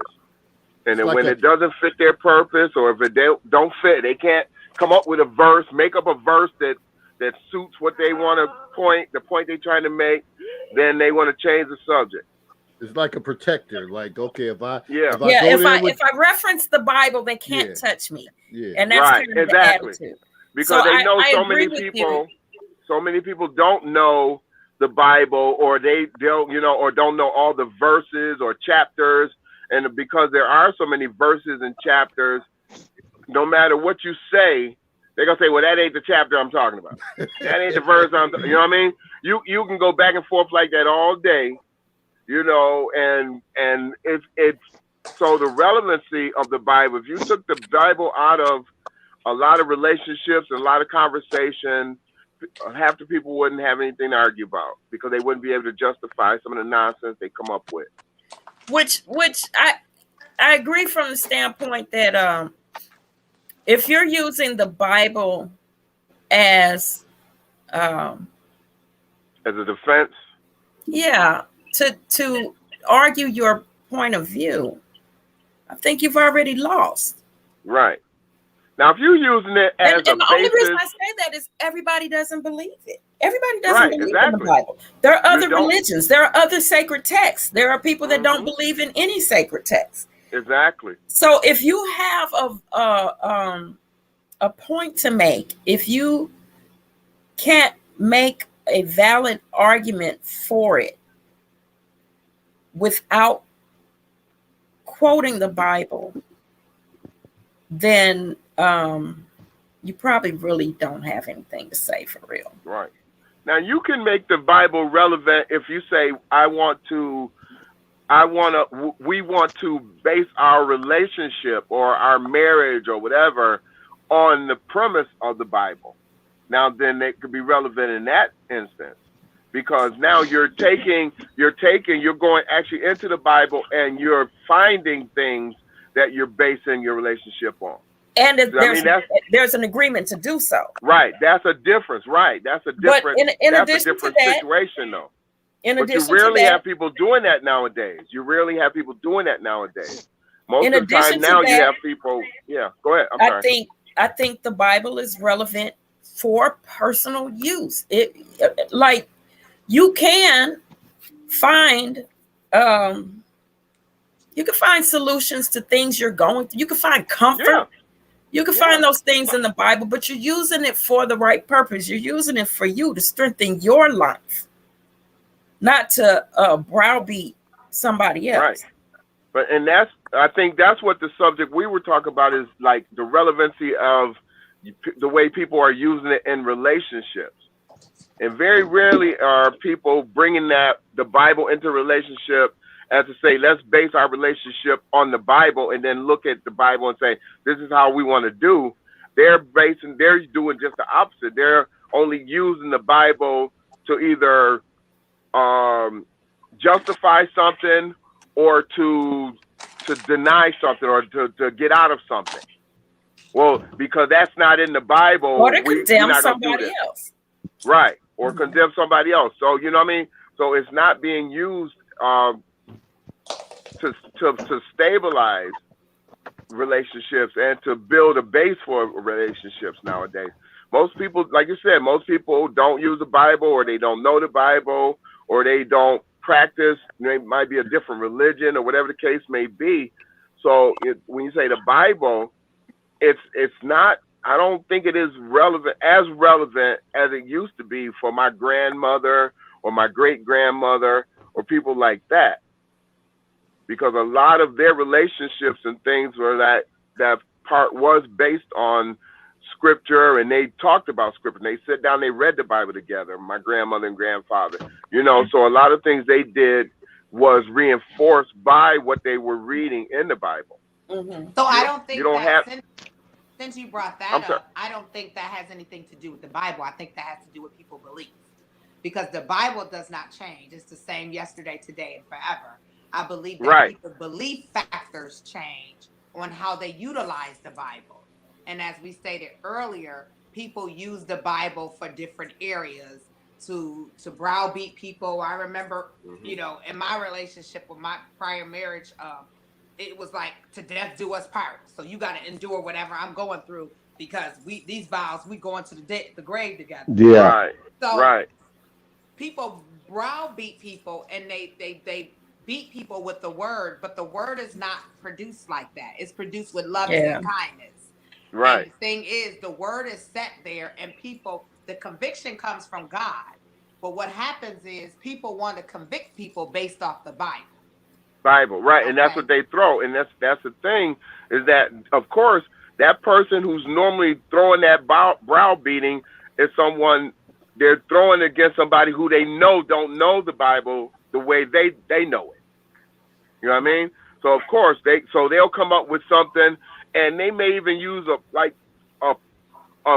part of a verse, and then mess up the second part of the verse, but they're going to make it justify that point they're trying to make. Wait a minute. You know what I mean? Can I jump in? All right, here comes Lakia. Talk to him, baby. Oh, stop it.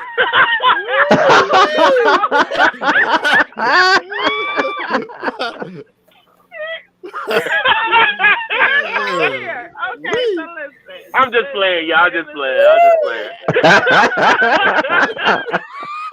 I'm just playing, y'all. Okay, so listen. Y'all know I'm a believer in Christ Jesus. And that was interesting. At first I was about to be like, oh, now it's his turn to get on him instead of her. But okay, I hear what you guys are saying. So that's true. People do. I remember when I first started reading the Bible, I didn't know much, and people were trying to like come at me in certain ways with the Bible, and I didn't know it, so I couldn't come back, with the verse. Now I know it by the grace of God, and I was like, okay, you just came to say anything to me. So that's so true, but it is relevant, but people are not following it. Like I believe we should, and even myself, I fall off at times. I've allow myself to indulge in certain things or entertain certain things, knowing I've learned differently, than what, and I knowing that there is a better way. And so it's more like you guys said, it's more an internal thing, it's more a personal thing for me, more so than trying to beat somebody else up, beat somebody with, which I'm not. I don't do that by the grace of God. I try to just share the word. But it's funny that Will's saying this, what he's saying, because the other day my daughter shared with me this post that was going around about Eve.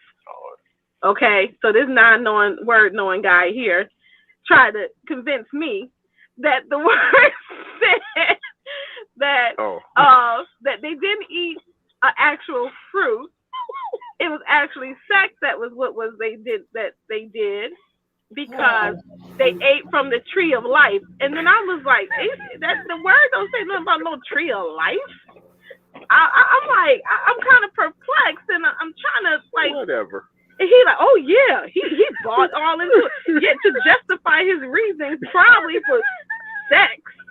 Okay, he was like, oh yeah, that's what they had sex. That's why they got banished out of the forbidden fruit. Yeah, the Garden of Eden. So I had to get the Bible out. That don't even make sense. That don't even make sense. A tree in a womb. A tree in a womb. You almost went for it. They had an apple. I was like, that don't make sense. You almost went for it. The forbidden fruit. I said Eve conceived of it first. Then she took it. When she penetrated herself first. No, she took it. She found it. And she was playing with it. All that stuff. She was playing with it, and she brought it.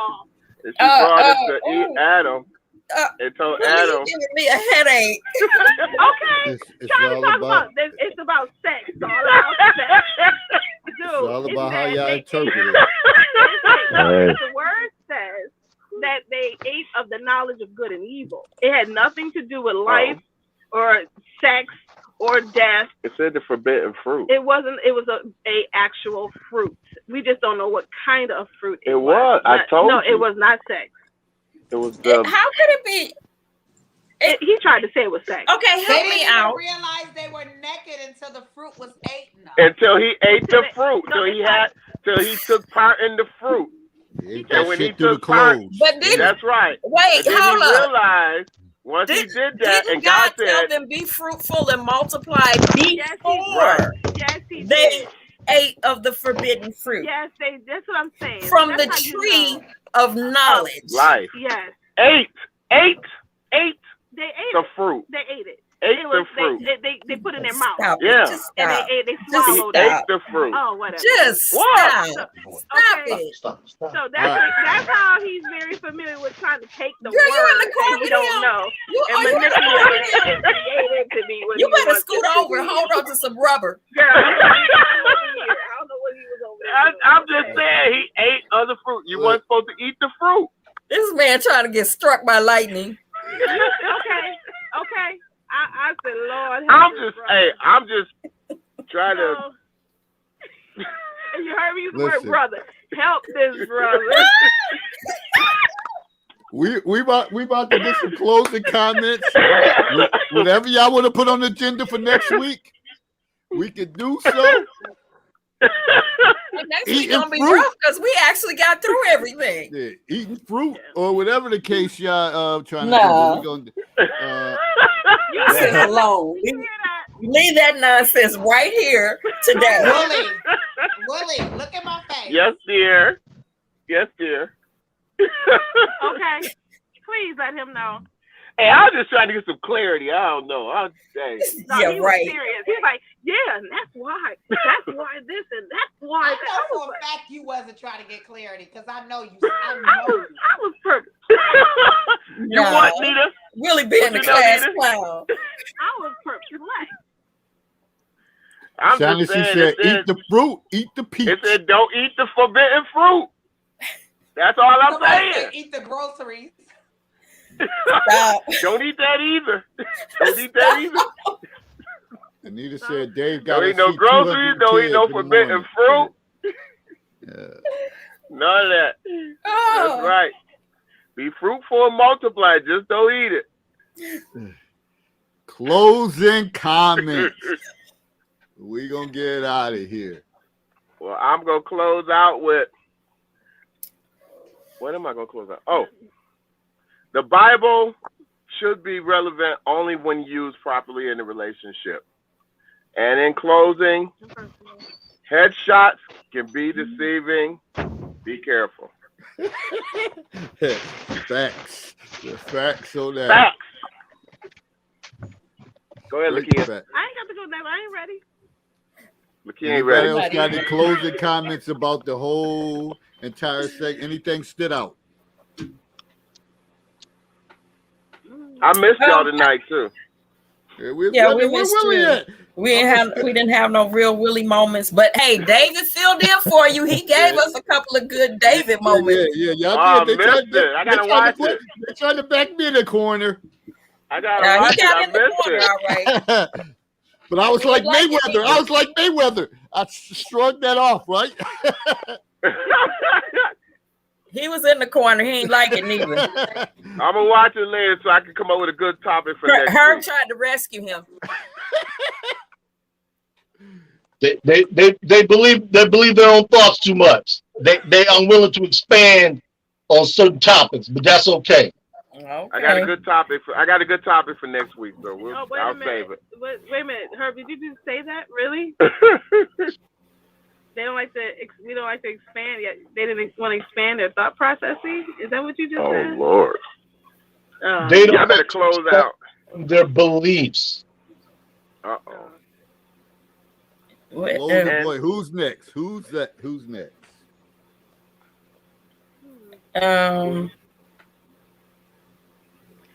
I guess I'll go next. Okay. I would just from the topics today, I would say be careful, be very careful about mixing sex and friendships. I think it's a slippery area. My father used to say, my father told me the quickest way to lose friends is live together or loan money. But I want to add that to the mix, especially when it comes when it's between friends of the opposite sex. Yeah. Mm-hmm. I think that's a great way to ruin a friendship. So I would just say to anybody, be careful with those thoughts. Yes. You know, and I could piggyback on that. I was thinking the same thing. I wanted to come with the thoughts of the friendships. Don't cross those lines. Thank God I ain't crossed those lines. I can say that. Whatever. Well, he's a friend. Right. Whatever. Trying to get that work. He's a friend. Whatever. That is so true. 5 months ago, I probably would have maybe thought differently. But when you experience things in life, you come to a point where you're saying, you know what? Some things you need to Be friends. wait for. You know what I mean? And that friendship, everybody is not, Preserve it. you know what I mean? You're right. It's like, and everybody that just because, you know, you mesh well together, you get along, doesn't mean you're supposed to be married Be or intimate. be intimate. That's right. That means, you know, and so for You hear myself, that, Brother Willie? Oh, I'm the one told her that. Oh, you did what? This, oh, see, Father, we gonna lead the liars. Anyway, so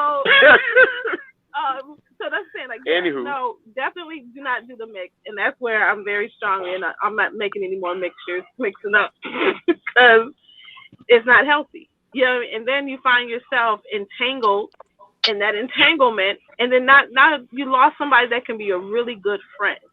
You know what I mean? And that's where I agree with you. That's my closing remark. Wait, Wait. and see if this is best just to be a friendship. But if it's the Lord's will, then maybe it can become a more. And don't eat of the forbidden fruit. All right. Next. That's funny. I agree Chris, with roll. both cousin Oh, ladies. go ahead. I think that That damn you cat. have to be wise and healthy with making mature decisions. Place people where they are.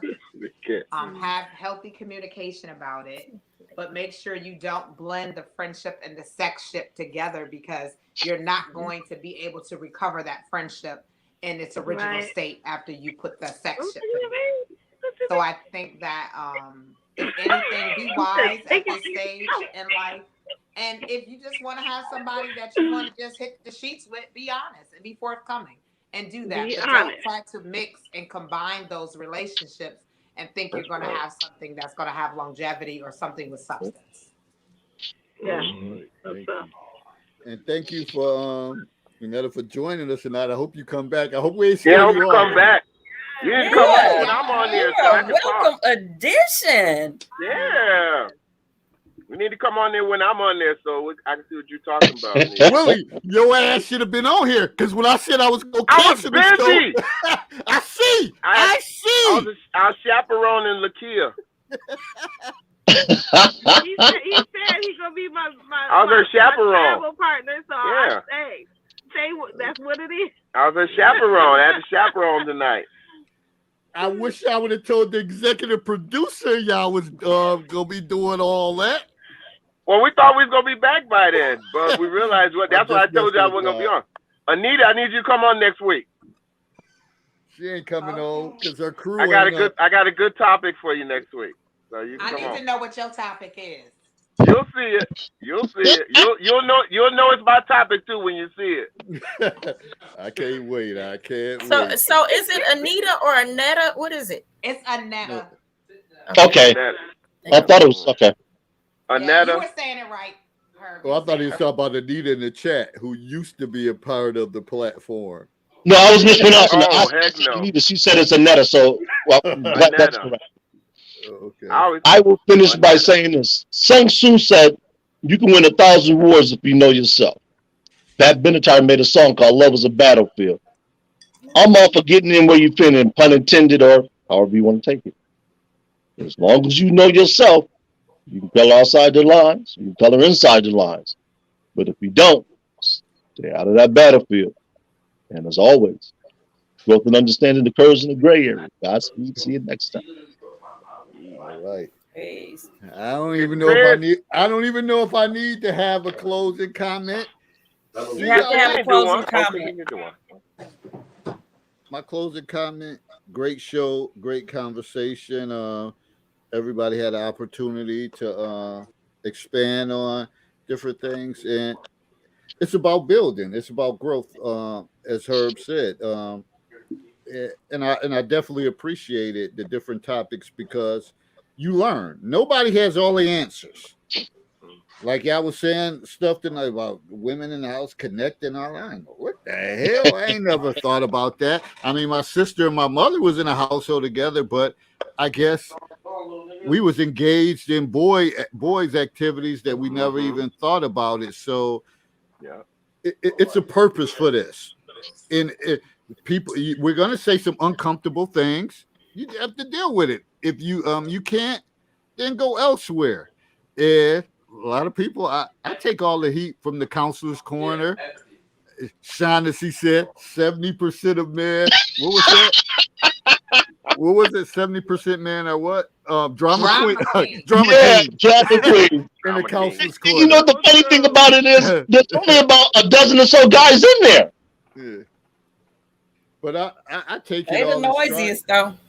Yeah, you got some guys that come out of nowhere and they go full throttle or whatever, and they want me to correct them. You got some that pull stuff straight out of their behind and throw it on the screen. That's true. That's true. That was funny. But at the end of the day, if you're willing to learn and you're willing to listen to other people's perspectives, that's only gonna make you knowledgeable. Even if you say bullshit coming out of them, you still can hear what they say, because more than likely it's more than that one person who think like that, and that's how you gotta think. So I ain't gonna belabor the point. Can't wait to next week topic. Annette, if you want to throw a topic out there, inbox me. If you want to be a part of it, keep going. We just trying to grow, build, have these good conversations, and please like and share the video again, and subscribe to the YouTube channel, The Controversial Counselor. What Shaughnessy got to say? We need to subpoena people on Monday nights. Yeah, maybe. But we out. Everybody enjoy the rest of their week and continue participating in the Counselor's Corner. And let's keep growing and let's keep talking and everybody be safe. We out of here. Y'all take care. All right. Thank you. Good night, Lakia.